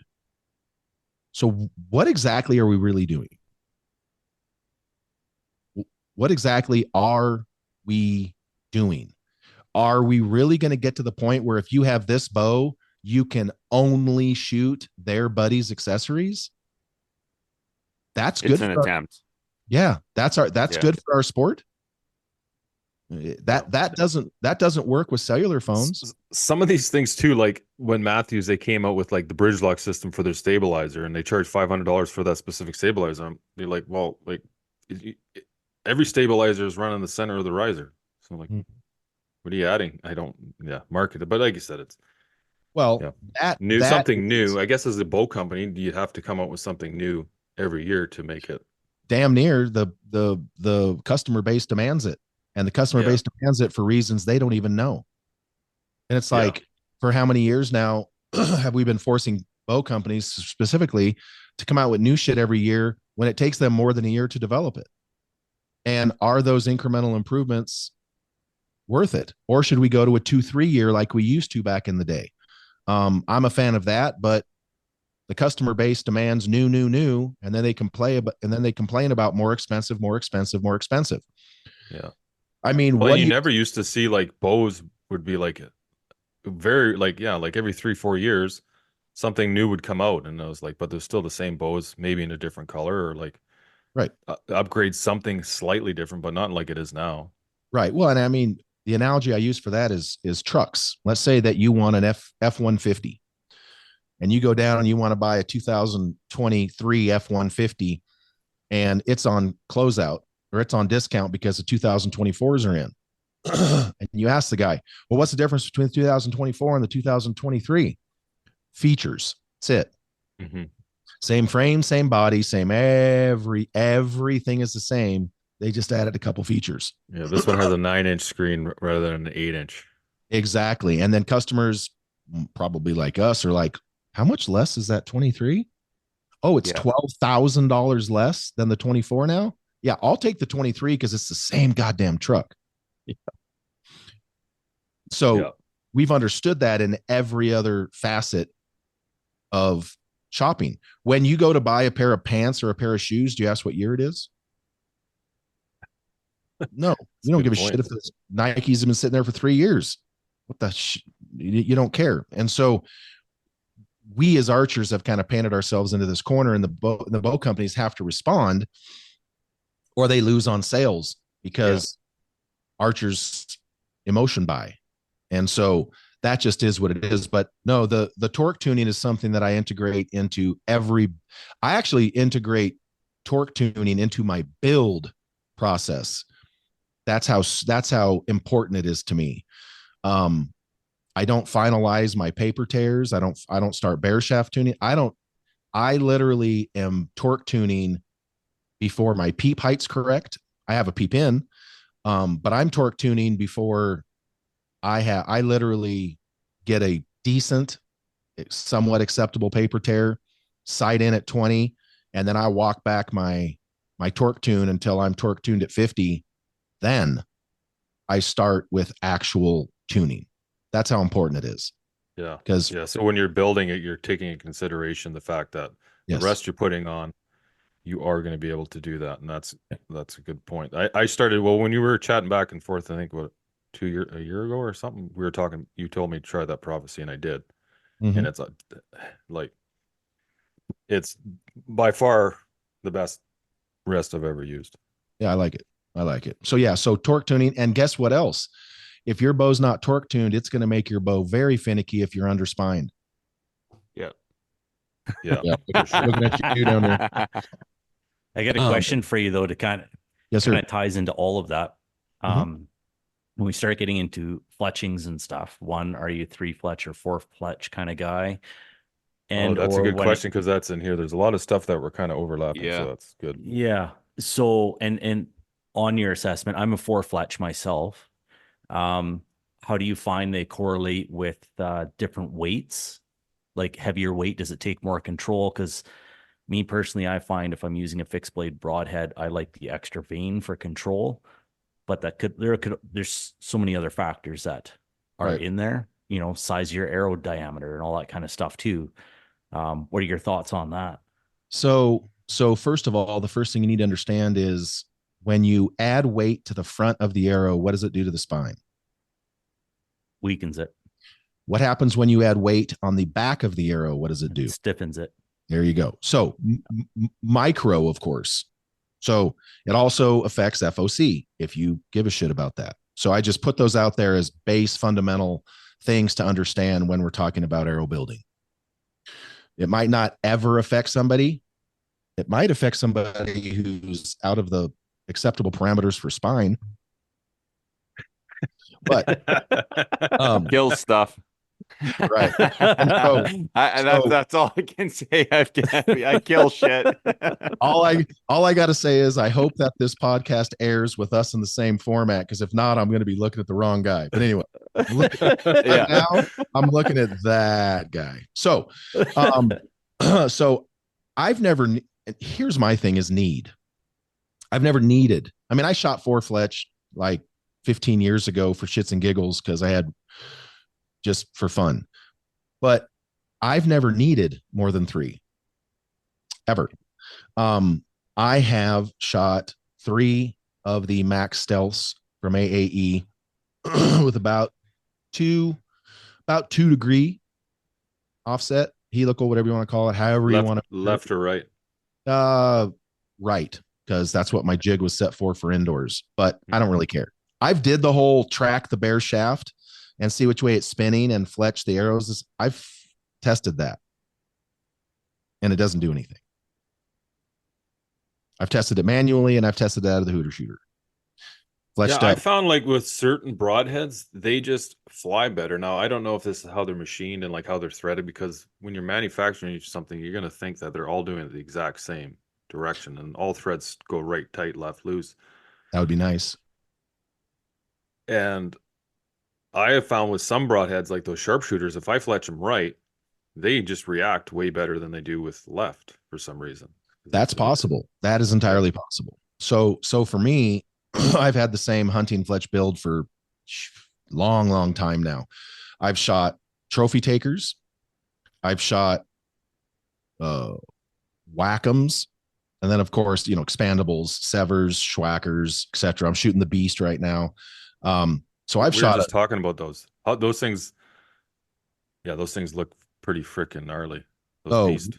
We can talk about them here in a minute. They're ridiculous. Yeah. He was asking me, we were talking about, Pete and I the other day, maybe yesterday, we were talking about how shitty his score was and broadheads. Love it. Yeah. And yeah. So I've shot all of those things. Like I was out here shooting outdoors here several years ago. I think, where was I going? Oh, I've shot iron wills with 3. I've never had a problem. Like I was out here shooting outside. I know people are going to be like, "Oh, arrogant dick." I'm sorry, but I don't shoot fixed blade broadheads at the same dot until I get past 80. I just don't. Sorry. Be mad, whatever. Well, I was out here and I was at like 90 or 100 and I cut one loose. This was with an iron will. Cut one loose and I'm like, that was pretty nice. And the reason that I don't shoot is, number one, it's not because of how expensive arrows are. It's not how expensive. You know how much time it takes me to make my arrows? Time. Takes me time. I can't make a dozen arrows in a day. I'm not mentally tough enough because I go through so many goddamn processes. I literally want to jab the arrow into my eyeball at the end of 10 hours. So it takes me several days to go through all of my processes to get my arrows to where I start. Do you do a new bow build? Like how often are you doing a new like bow build? A bow build? Or like, yeah. Are you shooting a new bow every year, 2 new bows a year? Or? Well, right now I'm shooting a 2016 Hoyt Double XL because it's easily the best hunting bow I've ever had in my life. Right. So you're going through the same process. Do you go through the same process when you're setting up your target bow, or is it like more? Oh, it's exact same. Exact same. Gotcha. Exact same. Arrows are the same. Bows the same. Everything's the same. All of it's the same. Period. Literally from start to finish. Arrows included. And so for me, ruining arrows, it's not a matter of the financial aspect of, oh man, I just lost a $18 arrow or time. Yeah. I don't fall down on the dirt and kick and punch like a little kid, but I say cuss words. I was just here, right? I was just out here a couple years ago and I think I was at 90. I think it was at 90 and I cut one loose and I'm like, oh, that's pretty good. And I didn't look at it, but I'm like, that shot felt pretty good. I'm just going to shoot. And I put up more than one dot when I'm doing actual broadhead stuff, but I'm like, I'll just cut another one loose at the same, come down, settles and it doink. And because it's 90, I said out loud, I'm like, dang, that felt good. And I just heard, and I'm like, fuck.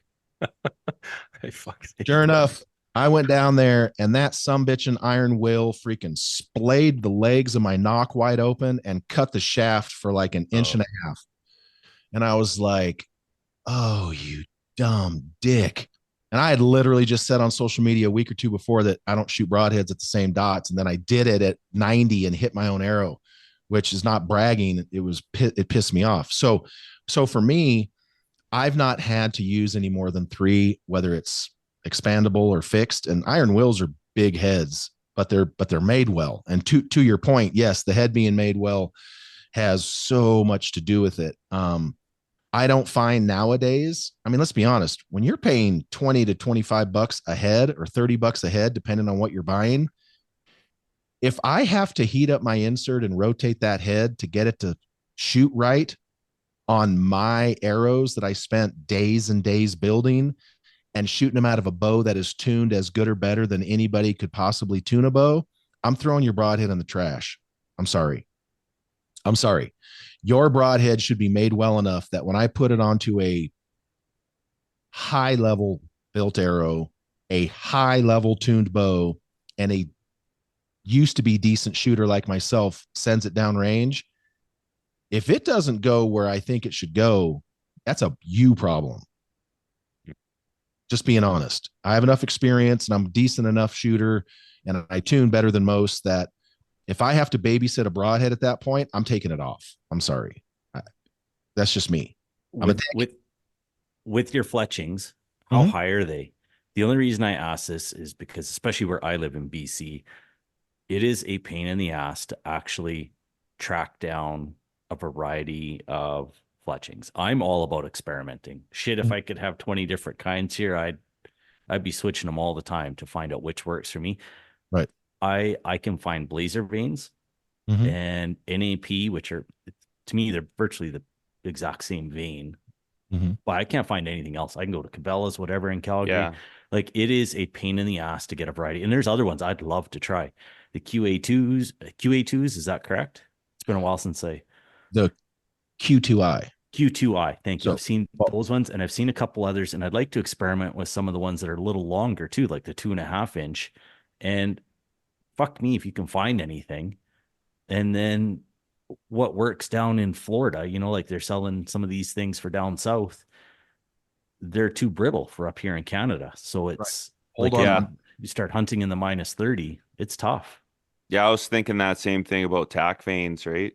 Tack, how they're super hard, like how they do in the cold, and then too, like, because you have to order everything online, right? Like all the AAE stuff, there's nothing like that on the shelves here.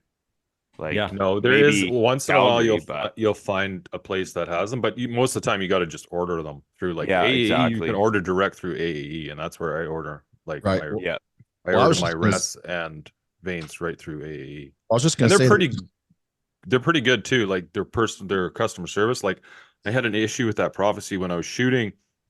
When I went on that West Coast hunt in early January, something happened and must have got a little bit of moisture inside the rest. And then when I came back home and I was shooting at like the colder temperatures, like -25, it started to freeze up a little bit. But like I sent them an email and then I called them. They didn't get back to me email, but when I called them, they responded right away. And then they got back to me like not that day, but like a day later. And they just said, just loosen these 2 screws. They showed me a little video and like spray a little bit of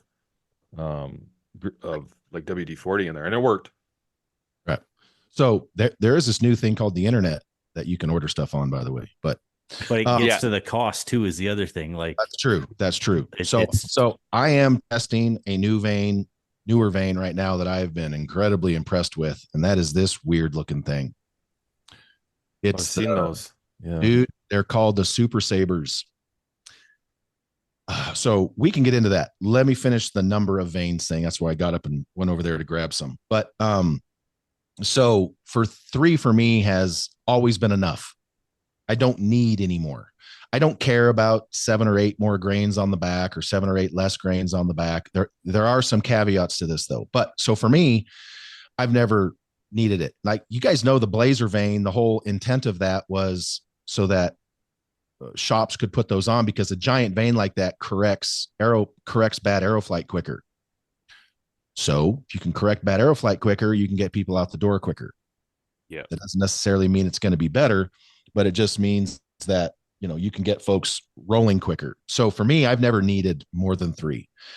Now, with that being said, there are certain situations. For instance, Lee Lakoski called me years ago and said, I'm going on a hunt up in Alaska somewhere for some rare sheep or goat or something. Anyway, it's going to be shooting extended distance and it's going to be extremely high wind. So he asked me, what should I do for veins? Because in high wind at long distance, you don't want to be shooting big old giant veins. So I had Lee take a 2.0 shield cut target vein and put 4 of them on his hunting arrow. Now, because it's high wind, those are loud. These are target veins. They're not made to be quiet. So don't think they're going to be quiet. He loved them. He shot them for years. And 4 of those, I actually had to force him to start going back to the other veins for whitetail because we're not going to sell a bunch of target veins to hunters. But anyway, so there are certain scenarios where it makes sense. He is now shooting 4 of the 2.3s. And so for me, the reason to go to a 4 fletch is so that you can go to a smaller vein. You're going to have a lower profile. Generally speaking, with your smaller vein, with more of them, it should do better in the wind. But it's not always going to be as quiet. So depending on what vein you use, you could have some diminishing return there. But for the most part, 4 veins in the same configuration is going to be a little bit louder than 3, but you can go from a 2.6 to a 2.3. So 4 of the 2.3s is going to do just as well as 3 of the 2.6s. They're shorter and they're not as tall. And so that's just something that some folks, want to get to. Smaller diameter, smaller profile, more of them, 4 or 5 grains or whatever of additional vein weight's not going to kill anybody. So that is a scenario where you can get to it. If you are going to be shooting a bow that might be suspect on its tune, more vein in the back is going to help you. But once what we get into, and a lot of times not so much for hunting, is parachuting. And parachuting is when you have too much vein on the back and it's trying to slow the back of the arrow down faster than the front of the arrow wants to slow down. And so basically what ends up happening is this. So if this is the arrow tracking to the target, and if you have way too much vein in the back, you don't see it a lot of times in hunting because the broadhead, whether it's a mechanical or not, has enough drag to kind of offset this. But what happens is starting about 60 to 70 yards, the point will be tracking and the back end of the arrow will start to do this. That's called parachuting. You're right. And that is not good for groups. That's not good for accuracy at all. And so there is the possibility that you can put too much vein on the back of an arrow. It's possible. It's totally possible. Generally, you can run into it in target shooting. In hunting, not generally so much. But if you were to put 4 blazers, if you were to put 4 max stealths on an arrow with a heavy helical, I mean a bunch, and you were to shoot a beast or a sever or a broadhead that didn't have a very big wind profile, you could potentially run into some parachuting at longer distance. And so that is one of those things. And here's the other. I mean, and look, in AAEs, you don't see AAE going out there telling everybody to shoot 4 fletch, but they'd sell more veins if you did. So, I generally look at, there's a couple influencers that are really pushing 4 fletch. So you can buy 4 fletch that has their logo on them.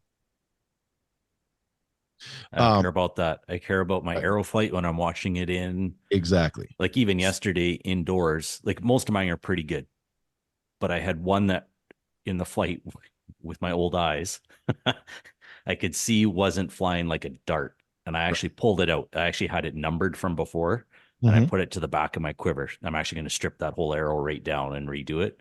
And the other ones are like bullets. Right. So it's funny. I know exactly what you're talking about. You can pick out that arrow flight if you're looking for it. Before you do that, just rotate the knock on that. Do some knock tuning. Knock tuning is something that I do for hunting and target. I will stand there at 100. It's my comfortable distance, folks. Just what I do. So I'll stand at 100 with my entire quiver full, whether it's X10s for outdoors or Axis for hunting. I don't care. I'll sit there with every arrow and I'll send them at 100 with my spot and scope, and I'll have them numbered.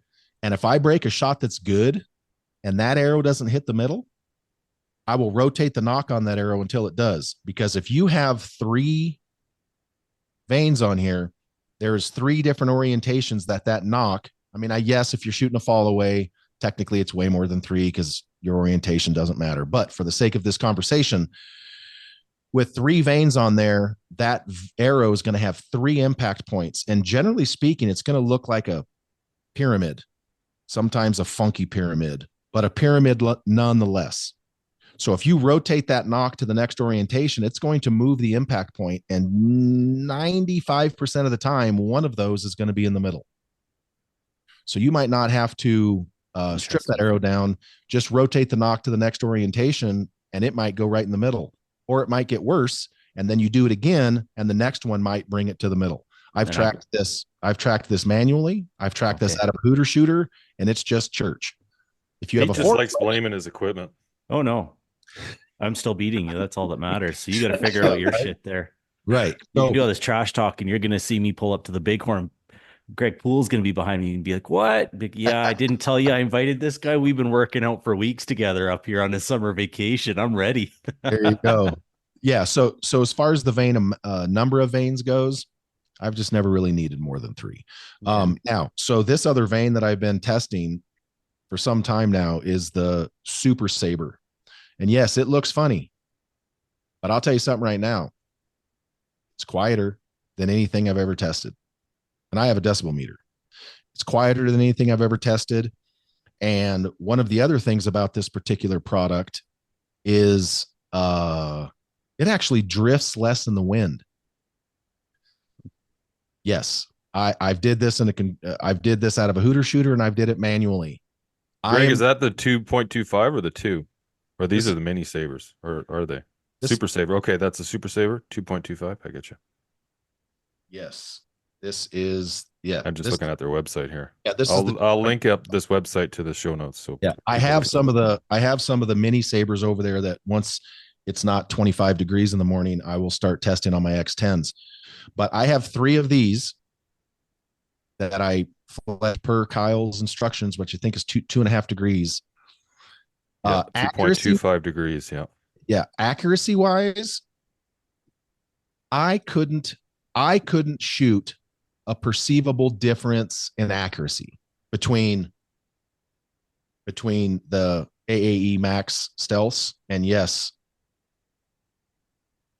Got a little accident there. A little too close. Yeah. Let's go, Brandon, baby. Yeah. Anyway, and so yeah. And so I can't shoot, and the hooter shooter didn't either shoot a perceivable difference in accuracy between the Super Sabers and the Max Stealths. That's crazy. Accuracy wise was the exact, I couldn't tell. However, when it came time for wind drift and for sound, it quieter by which blows me away looking at it. I'm like, wait a second, that should be loud as shit. It's not. It's super quiet. I mean, ridiculously quiet. And then in the wind, I was doing it at 55 yards, and both out of and obviously because I was subject to a little bit of wind, I was standing behind a block thing, so it wasn't killing me, but I consistently was getting 2.5 to 3 inches less drift with 3 of these. Wow. At 55 yards. Greg, you're shooting there's 3 stealths on that arrow you're shooting, right? Yeah, okay. Yes. Yeah. My bucket of hunting arrows is outside. This is one just happened to be in my seat right here, so I grabbed it. So I'm shooting 3 stealths and 3 DCAs of these Super Sabers, not on the same arrow, of course. And accuracy wise, the same, but when it comes to sound and wind drift, it's not the same at all. Okay, so there's a question here about arrow placing the distance. I guess what they're trying to say is there a preferred distance away from your nock to the back of your fletching? Assuming that's what this question is saying. Yeah, so it doesn't touch your face. End of answer. If you look at go look at Tim Gillingham's social media, his vein is that so it doesn't make any difference. No. That's what you're saying. Okay. Nope. His vein is that far from the back of the arrow. Mine is that far from the back of the arrow, because you can't you have want to rub it on your face. Yeah. Can't have it touching your face. I was going to say last year, because I got my other jig that I bought the first, and you didn't know any different. The first jig was just a basic one. And just like you're saying, it was only like this far away from the end of the arrow. It was nothing. And then this new jig, I can adjust it quite a bit. And I started playing with that with a few arrows. And I'm sitting at, I'd say, an inch from the bottom of the bottom of the carbon. Yep. And I'm not really noticing a difference. No, in general. No, I have a story for you. So this is way back. Alan Ruddick was one of the best shooters I've seen in a long time out of Klamath Falls, Oregon. And his nickname, Alan's a great guy, super smart, but his nickname was the Mandible because he had himself a jawbone, very strong jawed. And so I started calling him the Mandible. Well, we were in Redding. And if you know, Redding is a Friday, Saturday, Sunday shoot. This was Thursday. We were practicing. This was 15 years ago, whenever he won it. And he kept getting these weird arrows. He's shooting wads like this at 80 yards. It's ridiculous. But then all of a sudden he'd have like a weird one. And he's like, what the shit? So I started watching him. And sure enough, he had fletched his arrows too far back. And the one vein was touching his mandible, but he didn't know it. Oh. And so I said, bro, that vein's touching your face. Thursday night before the event, dude strips off every single vein on his arrows, refletches them, and obviously, has me mark on the arrow where it'll be clear. Refletches every single one of his arrow Thursday night and shoots Friday, Saturday, Sunday, and wins the event. Wow. Can't have vein contact on your face. It is an accuracy killer. And so, so I've never seen anything that says or proves I've tried it.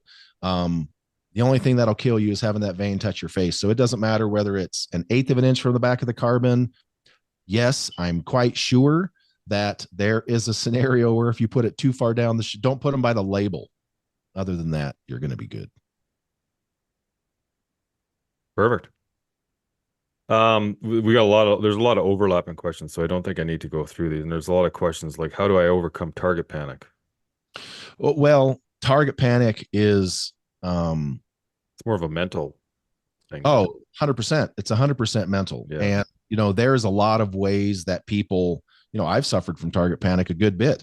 And so there's a lot of ways that, people try to get through target panic. The problem is it's different for everybody. There is no universal fix. There is no magic button, a new bow, a new this, a new that. None of that's going to fix it. It's only going to hide it for about a week. And then it's going to come back stronger than ever. And so, really, as far as target panic goes, the number one thing that, I can suggest is, first of all, just talking to yourself pre-shot and just understand that that is not going to lead to success. And a lot of the times target panic comes from a fear of succeeding, a fear of hitting what you're aiming at. That's basically what it comes down to. You're so worried about not hitting that you do something that guarantees you don't hit. And the worst thing that can happen is punching one and hitting, because then you plant the seed in your mind of, oh, I can get away with this. Mm-hmm. No, you really can't, especially not at a normal human's level. Yes, we have some command shooters out there. Tim Gillingham, Kyle Douglas, Jimmy Lutz is killing it right now, and he hammers it. But they are mindful of what they're doing, and it doesn't always work out for them. There's times you'll see Jimmy Lutz or Kyle Douglas or whatever, and they have 3 holes down there in that target, and all of a sudden they miss by this far. Now that ain't their equipment. That's being a command shooter coming back to bite them in the rump. A lot of times they can get away with it, but I mean, and a lot of people are going to tell them, oh, well, just shoot blank bail forever, or thousands and thousands of shot. Well, you can do that, but your problem is not a blank target. Your problem is aiming on a target and the inherent mental reaction to it of see it, hammer it, let it go. One of the things that I did was I would set up in my garage back at the time. I would put a target face on my target, but I would adjust my sight to where I'm not hitting the target.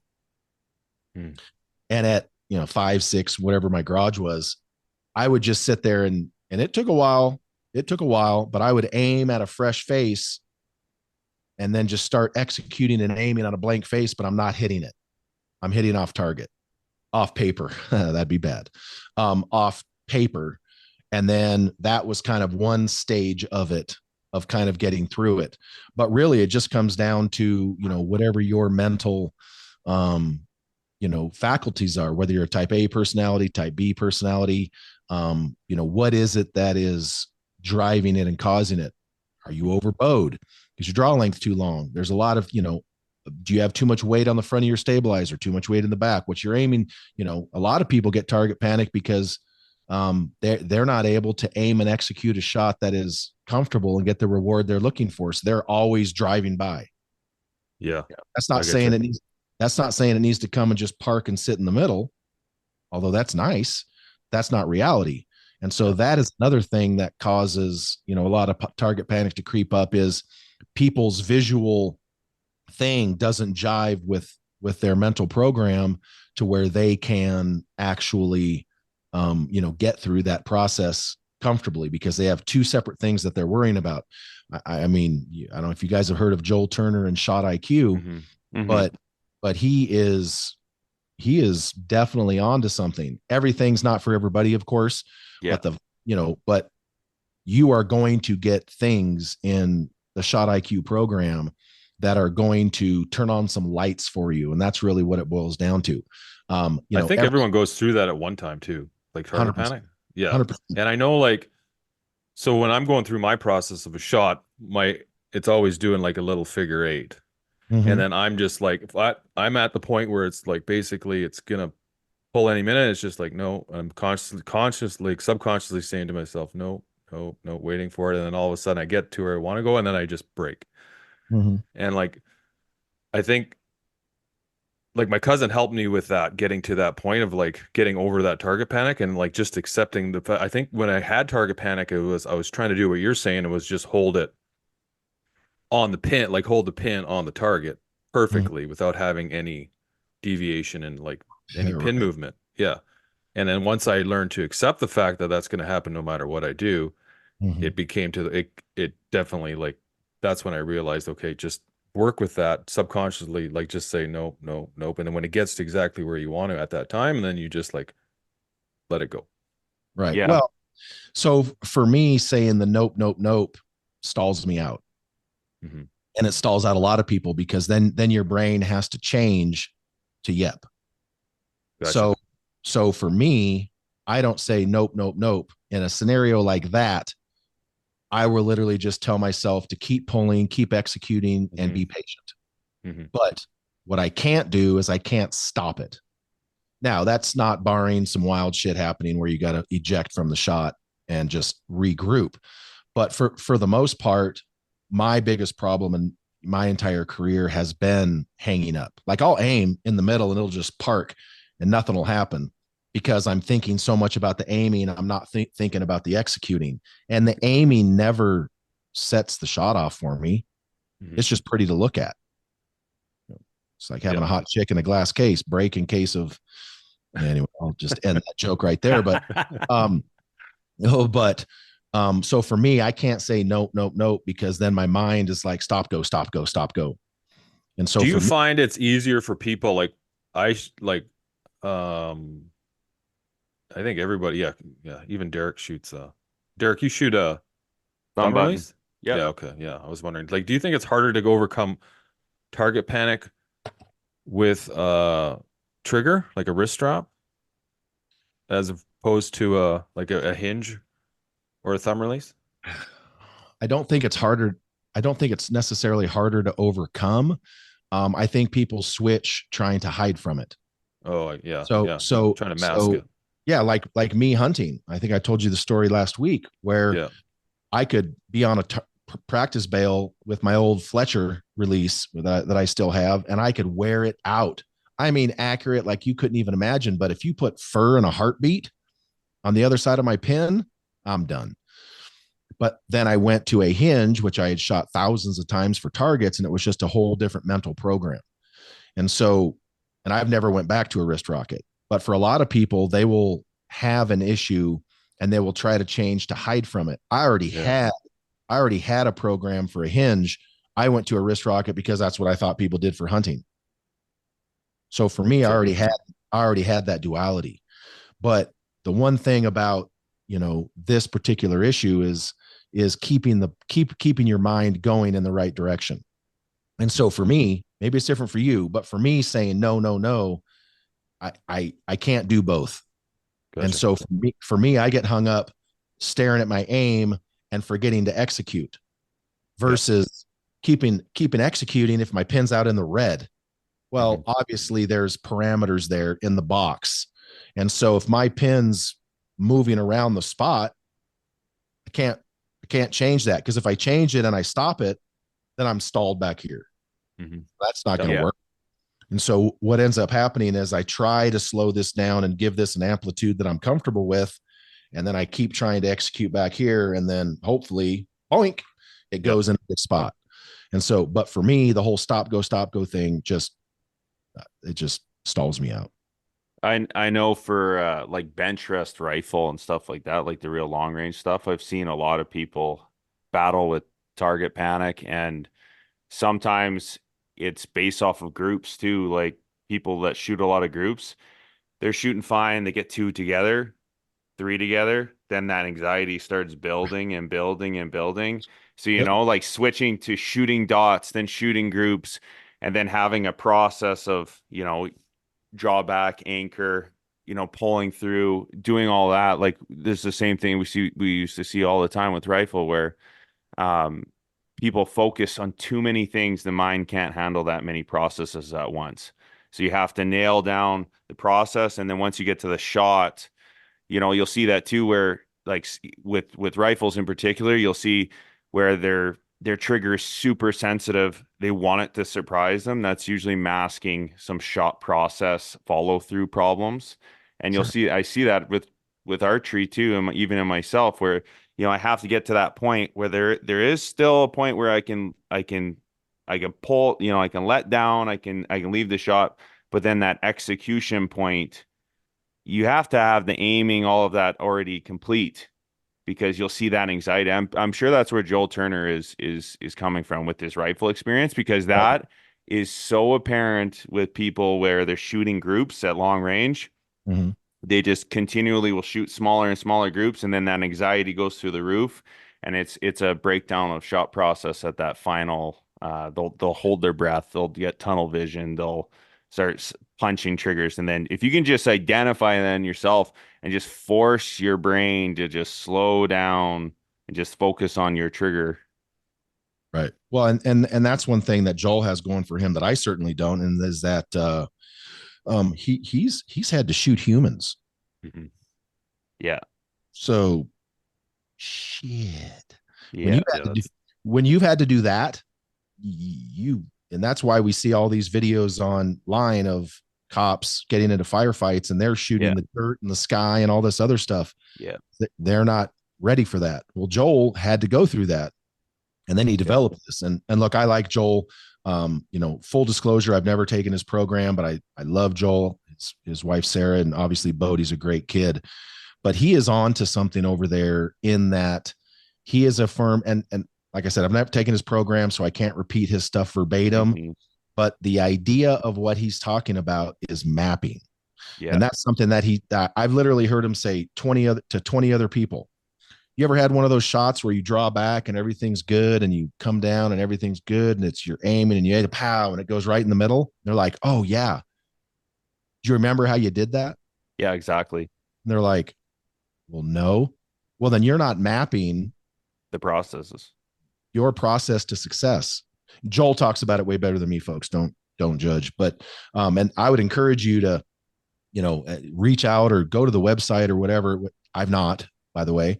I probably should, but anyway, he literally is onto some things about, look, if you do something and you have success with it, why aren't you mapping and recording in your mind, excuse me, what led to that? Instead, we're talking about target panic, which is everything that won't lead to success. Yeah.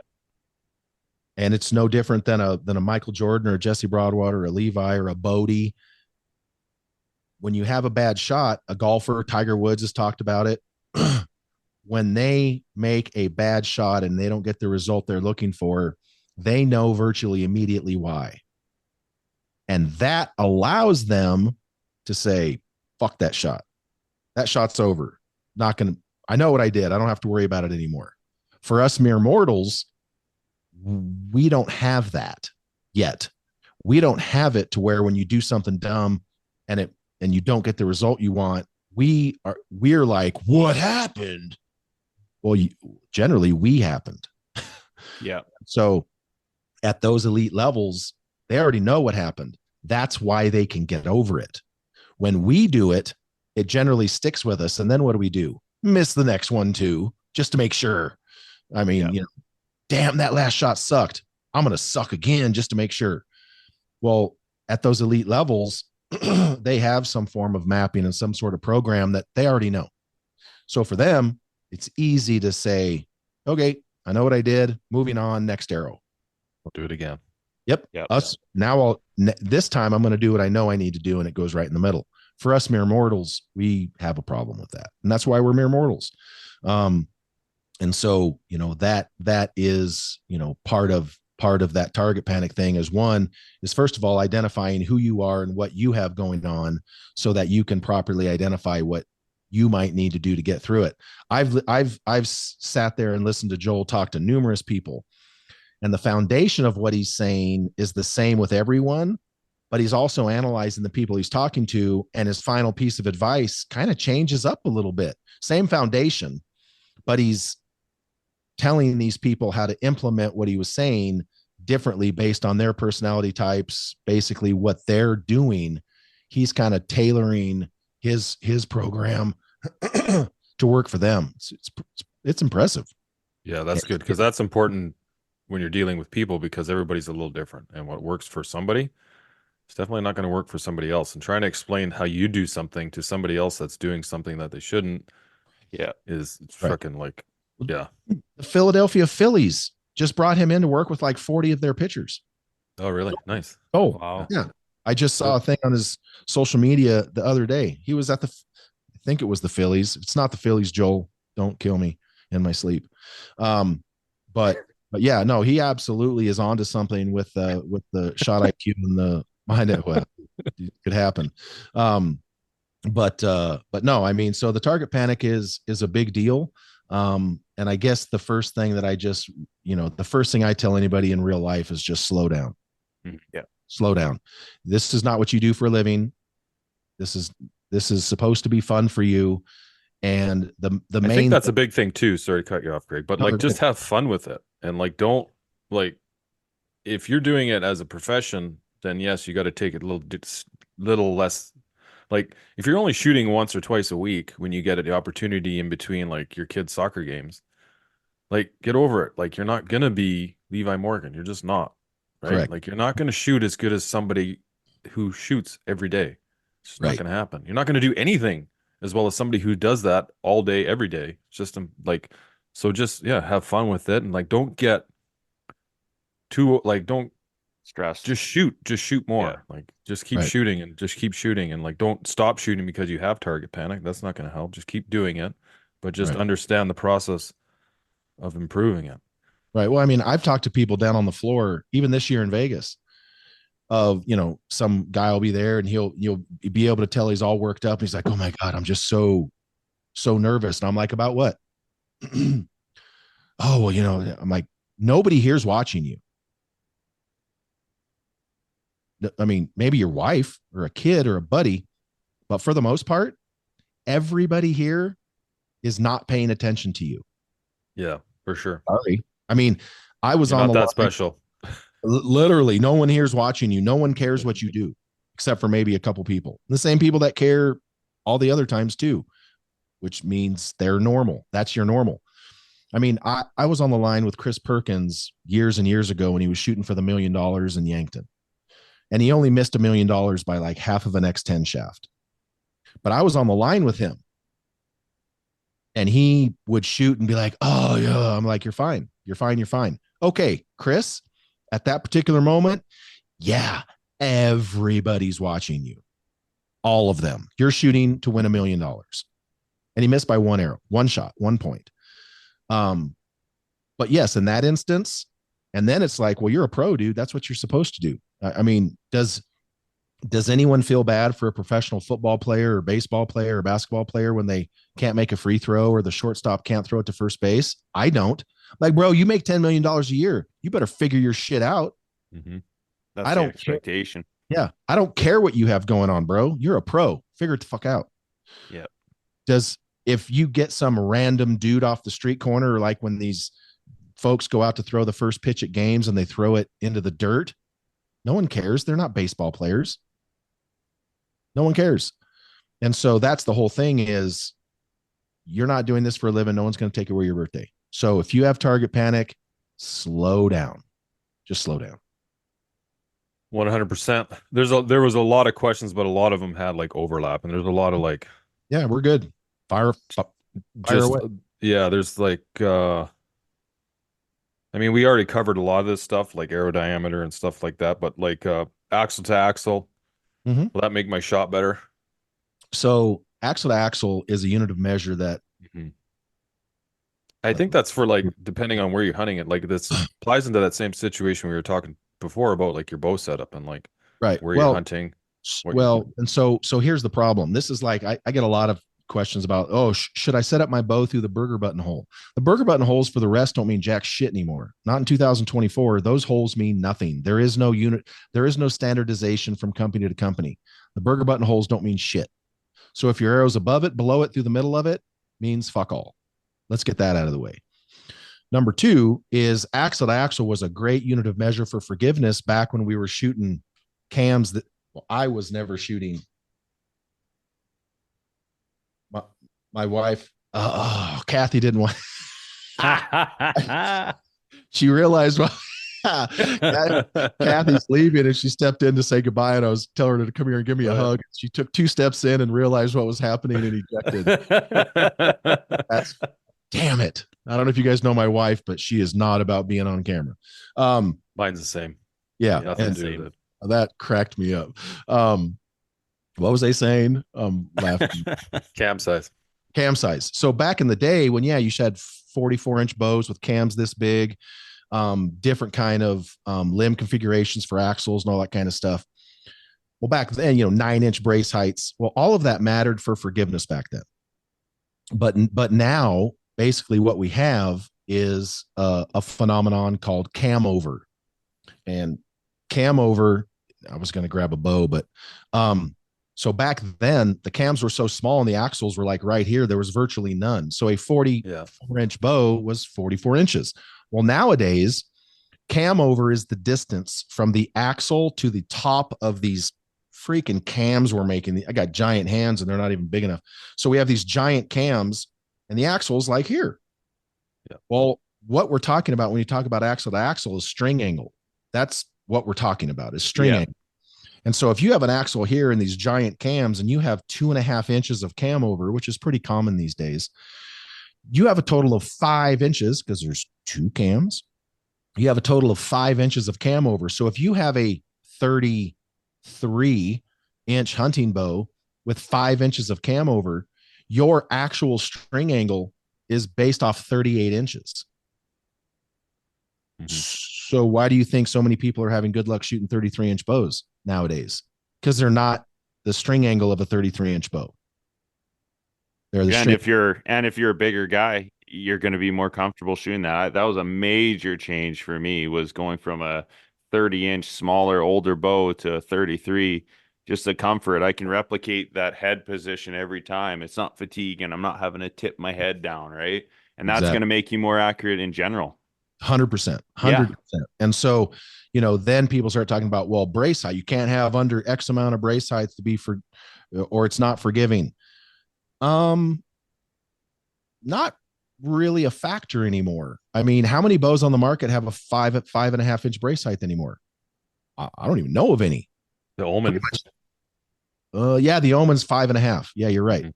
So there's not many for the most part. No, they're mostly higher end brace heights now. They're all six, usually 5 5 3/4 to 6 inches is the start of your brace height, and then they go up to the longer stuff, the bigger stuff up to like 6.5, 7. And so even that Mach 34, it had a 7.25. Yeah. And Crazy. so it's not necessarily that anymore. So people get hung up on axle to axle because that's what they've been conditioned to think. Oh, well, you hear a lot of talk of it too. Is like everyone's like, oh, I need a longer axle to axle. And it goes back to like, and it all comes down to string angle. And I got a question for you, Greg. Yes, sir. What about like reflex? You'll see some of the bows like versus like the Matthews that it's a more straight riser versus say like some of the carbons that they have like that big swooping reflex. Do you like from your hand position, do you notice any differences between people, or is it just finicky? It's personal preference. And number one, you see a lot of the target bows are a lot straighter than a lot of your hunting bows have that big curve you're talking about. Yeah. And, well, number one is that's where you get more speed. Yeah, for sure. But that's not where you get better aiming. And that's not where you get more forgiveness. It's not where you get better, it's not where you get the higher level of performance at the target professional level. That's just, it's kind of the dichotomy of having a Toyota Camry to go get groceries in versus a Toyota NASCAR that can't even really turn right. And it's shit to drive and it rides like shit. So they're sacrificing some speed for aimability then, you think? Well, it's just the nature of the beast. So for hunting, they need the speed. Yeah. Also with that big swerve is going to make it softer in the hand. It's going to be softer on the shot.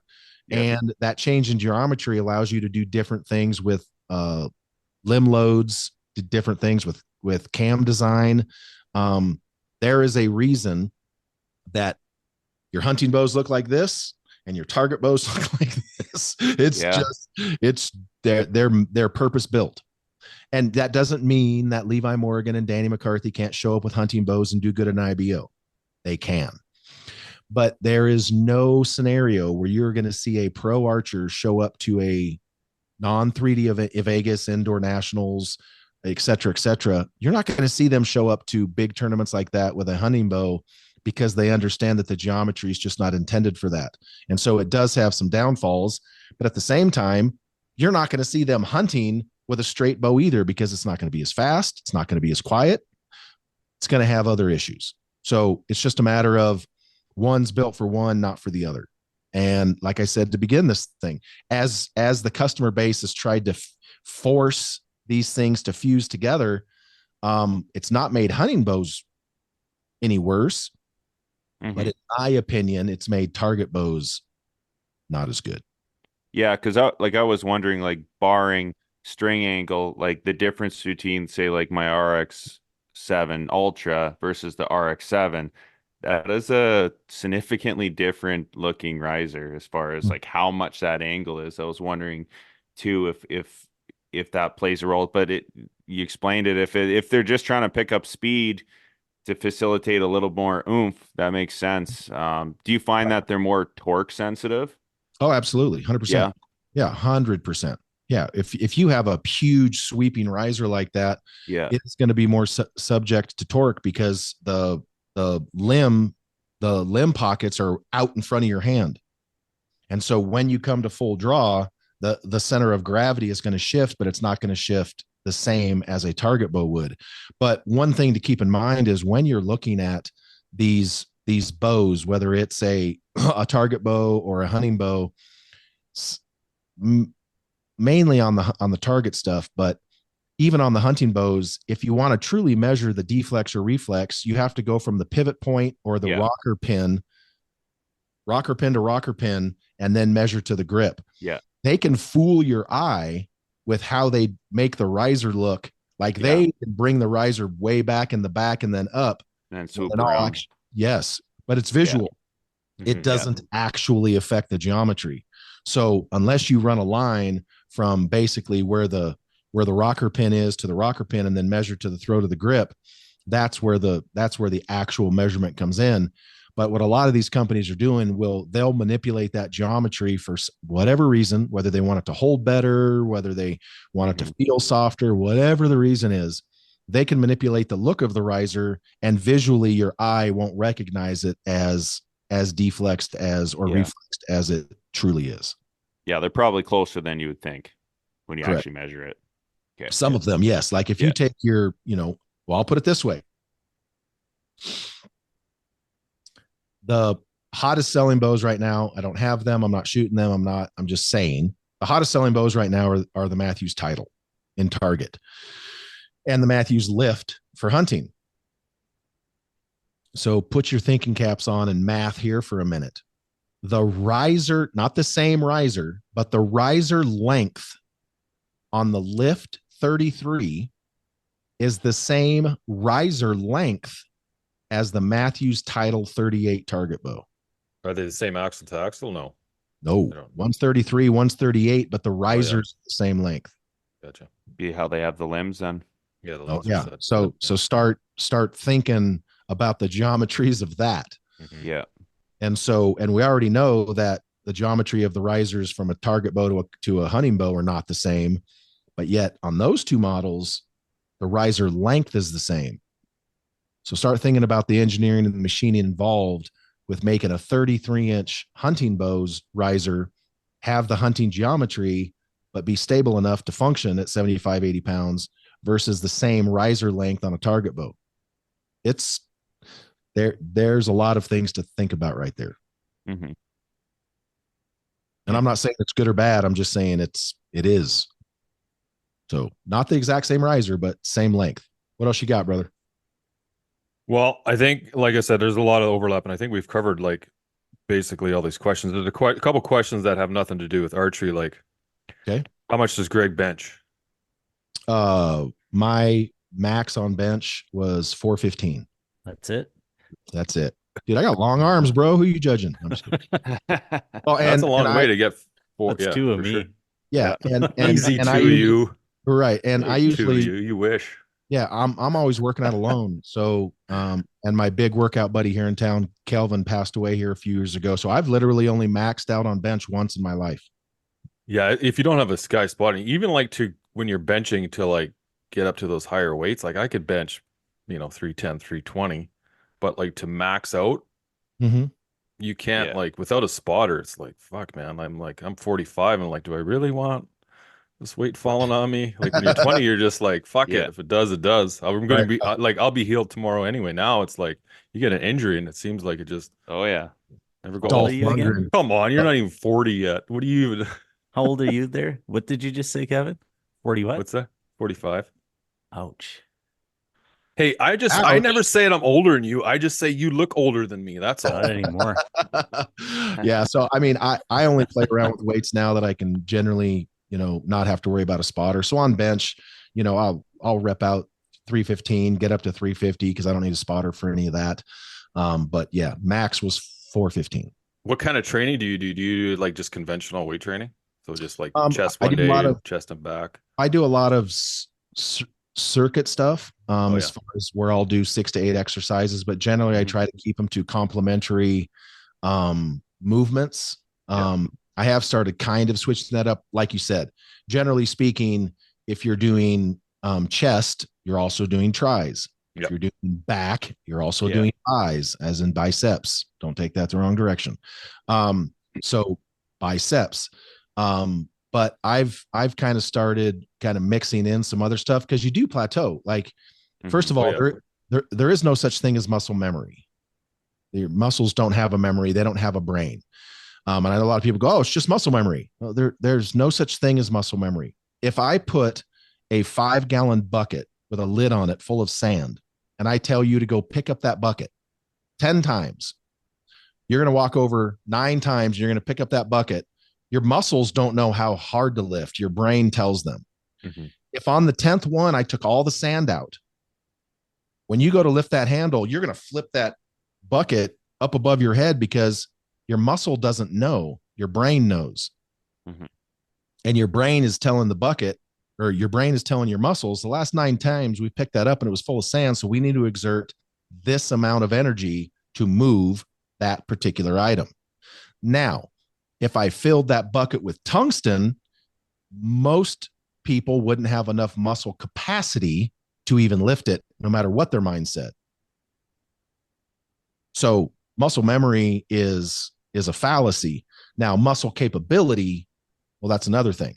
I could throw $500. I could throw 500 pounds on the bench, and whether my mind thinks I can or not, my muscles don't have the capacity for it. Yeah, that's the difference. So there is no such thing as muscle memory. The memory is here. It's a matter of whether the muscles have the capacity to execute. Do you just weight train? What do you do for cardio? We live at the base of the mountains here, so when it's not freezing balls, Kathy and I will round up the dogs and we'll go walk the hills back here. I do, depending on the time frame in which I go to the gym. If you're a hardcore gym lover or a gym rat, I'm sure it's the same in every particular gym. It depends on when you go, depends on what crowd you have. Time of year. You go to time of year. You go to the gym in January and it's fucking packed. You go to that same gym in like April and there's nobody in it. Right. And so we have a lot of retired folks here. Excuse me. So if I go to gym at the wrong time, there's no ellipticals for me to get on. Not a treadmill guy. I like the elliptical because of my height and size. You know, I've always tended my knees well. I played highly competitive basketball, but I've rolled my ankles 7,422 times, but my knees have always been good. My knees are good. My back's good. I've never suffered any of the big man injuries, and I don't squat for that reason. I've minded my body health pretty well. But I'll generally hit the elliptical, but for the most part, I like to throw on my Kafaru pack and grab the dogs and round up rocking. Yeah. And go walk in the wild. Nice. All right, buddy. Well, I think we'll wrap her up. All right, man. I appreciate you guys. You guys got anything to add? Thanks, Greg. One real small thing you might be able to answer real quick. Yes, sir. Back to the peep thing. I talked to somebody yesterday and they had told me that they run a red peep.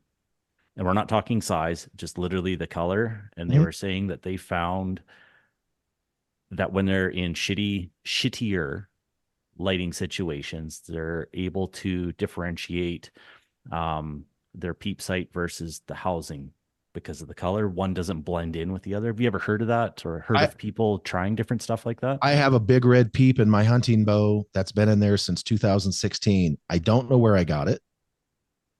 I have no idea where I got it. I run red peeps as well. I never even thought about it. I've not seen that phenomenon. In my other hunting bow, like I just sold my Mach 34. I had a specialty hooded peep in there with no insert because the size was just perfect for what I was using. And I didn't necessarily notice that. The problem that I've noticed with my red peep is I get more glare. Okay. Because it's anodized. Oh yeah, makes sense. Yeah. I always had a red one because it looked cooler. Yeah. Right. Yeah. Like I said, I literally cannot even remember where I got it, but it's been in that Hoyt double XL forever. But I do notice that when the sun is not right, I do get more glare off of it because it's anodized and it's kind of shiny. Whereas the Target or your Fletcher peeps or most of your hunting peeps, they're matte. They're not shiny whatsoever. And most of your peep technology now, whether it's Hamsky or specialty or any of the other peeps, they're already cognizant of the fact that that glare is an issue. Did you guys happen to listen to any of my podcasts with Kyle Douglas the other day by chance? I got them downloaded. I haven't listened to them yet. Okay. So I saw a picture of Kyle. Oh, I was going to pull it up. I should just listen to this one yesterday on my way home. Kyle Douglas. We're just going to go down this rabbit hole real quick since we're peeping. Kyle Douglas's peep on his bow that he just won Foley with. His peep is like down in the back towards his eye, so it's like. And like 12 people sent me a picture, and they're like, "WTF is Kyle on crack?" And I'm like, well, that doesn't look optimal to me. What the fuck? He's sponsored by Hamsky. I know he has plenty of peeps. He owns an archery shop. Get your shit straight, Kyle. So I did what Greg Poole does, and I texted Kyle and talked a bunch of shit. And I'm like, all right, Riri, what is this about? Are you just too lazy? Did you put it in the wrong grooves? Like, what's the deal? Well, it kind of happened on accident for him, but here is what he has discovered. And I'm not endorsing this. I'm not telling everybody to go out there and do it. I don't even think I'm going to do it. But in the 3D world, I have heard what he explained to me, complained about for 20 years. And so here's what he said. So mind you, the peep is angled down. Yeah. He said, I've literally been standing behind people in my Hawaiian shirts and had them ask me to move because they could see their reflection of my shirt through their peep in their. So he said, and in London, Kentucky, and a bunch of these ASA places, when the sun comes from behind you, you get terrible glare. Yeah. A lot of times they'll hold umbrellas behind them. He said with that peep angled like that, he doesn't get as much glare from the sun when it's behind him. Interesting. And I was like, I'm not sure you're not lying to me right now, but it makes sense. It totally made sense. Kyle's got a great sense of humor. By the way, I'll put that exact podcast in the show notes so people can just click on it. But yeah, I was like, when he said that, I was like, okay, hold on. Son of a bitch. I can't really come up with anything to disprove that. Hard to argue with Kyle Douglas too. Well, and you just won for Foley. You should have literally, by his own accounts, should have went farther in the Vegas shoot off. Shit. I'm just going to have to marinate on this one. And I have been. I've been thinking about it, and I'm like, God damn it. I think he might be right. If you have a little and like you think about like a lot of those peeps, they only have one notch in them too. And like depending on like your axle to axle length, what we were talking before, that could be a little different. Yeah. That's so a whole nother freaking. Yeah. So the way he has it, I was thinking about it. And I'm like, okay, so it would technically, and if the sun was behind you, it would technically give you that. Damn it. So yeah. So that is. Makes sense. Yeah, it happened on accident, but he's like, I'm not going to change it. It's working great. And he is, and at Foley, it's not going to matter indoors. It's not going to matter somewhere where the sun's not going to be, So I was like, so he said he's going to leave it because it shot great, had no accuracy issues, and he did notice less glare from behind him. And I was like, well, you lucky son bitch. Yeah. So, but anyway, hey man, it was great chatting with you guys again. Yeah, thank you. And, thanks, Greg. You guys keep going. I see you got the tank top there. I know you were over there doing push-ups to get that pump before you came on air there, Kevin. Yeah. I know every day. Rocking out. All right, guys. I appreciate you. If you guys ever need anything, man, call back at your boy. Okay, brother. Talk to you later. Have a good night. See you.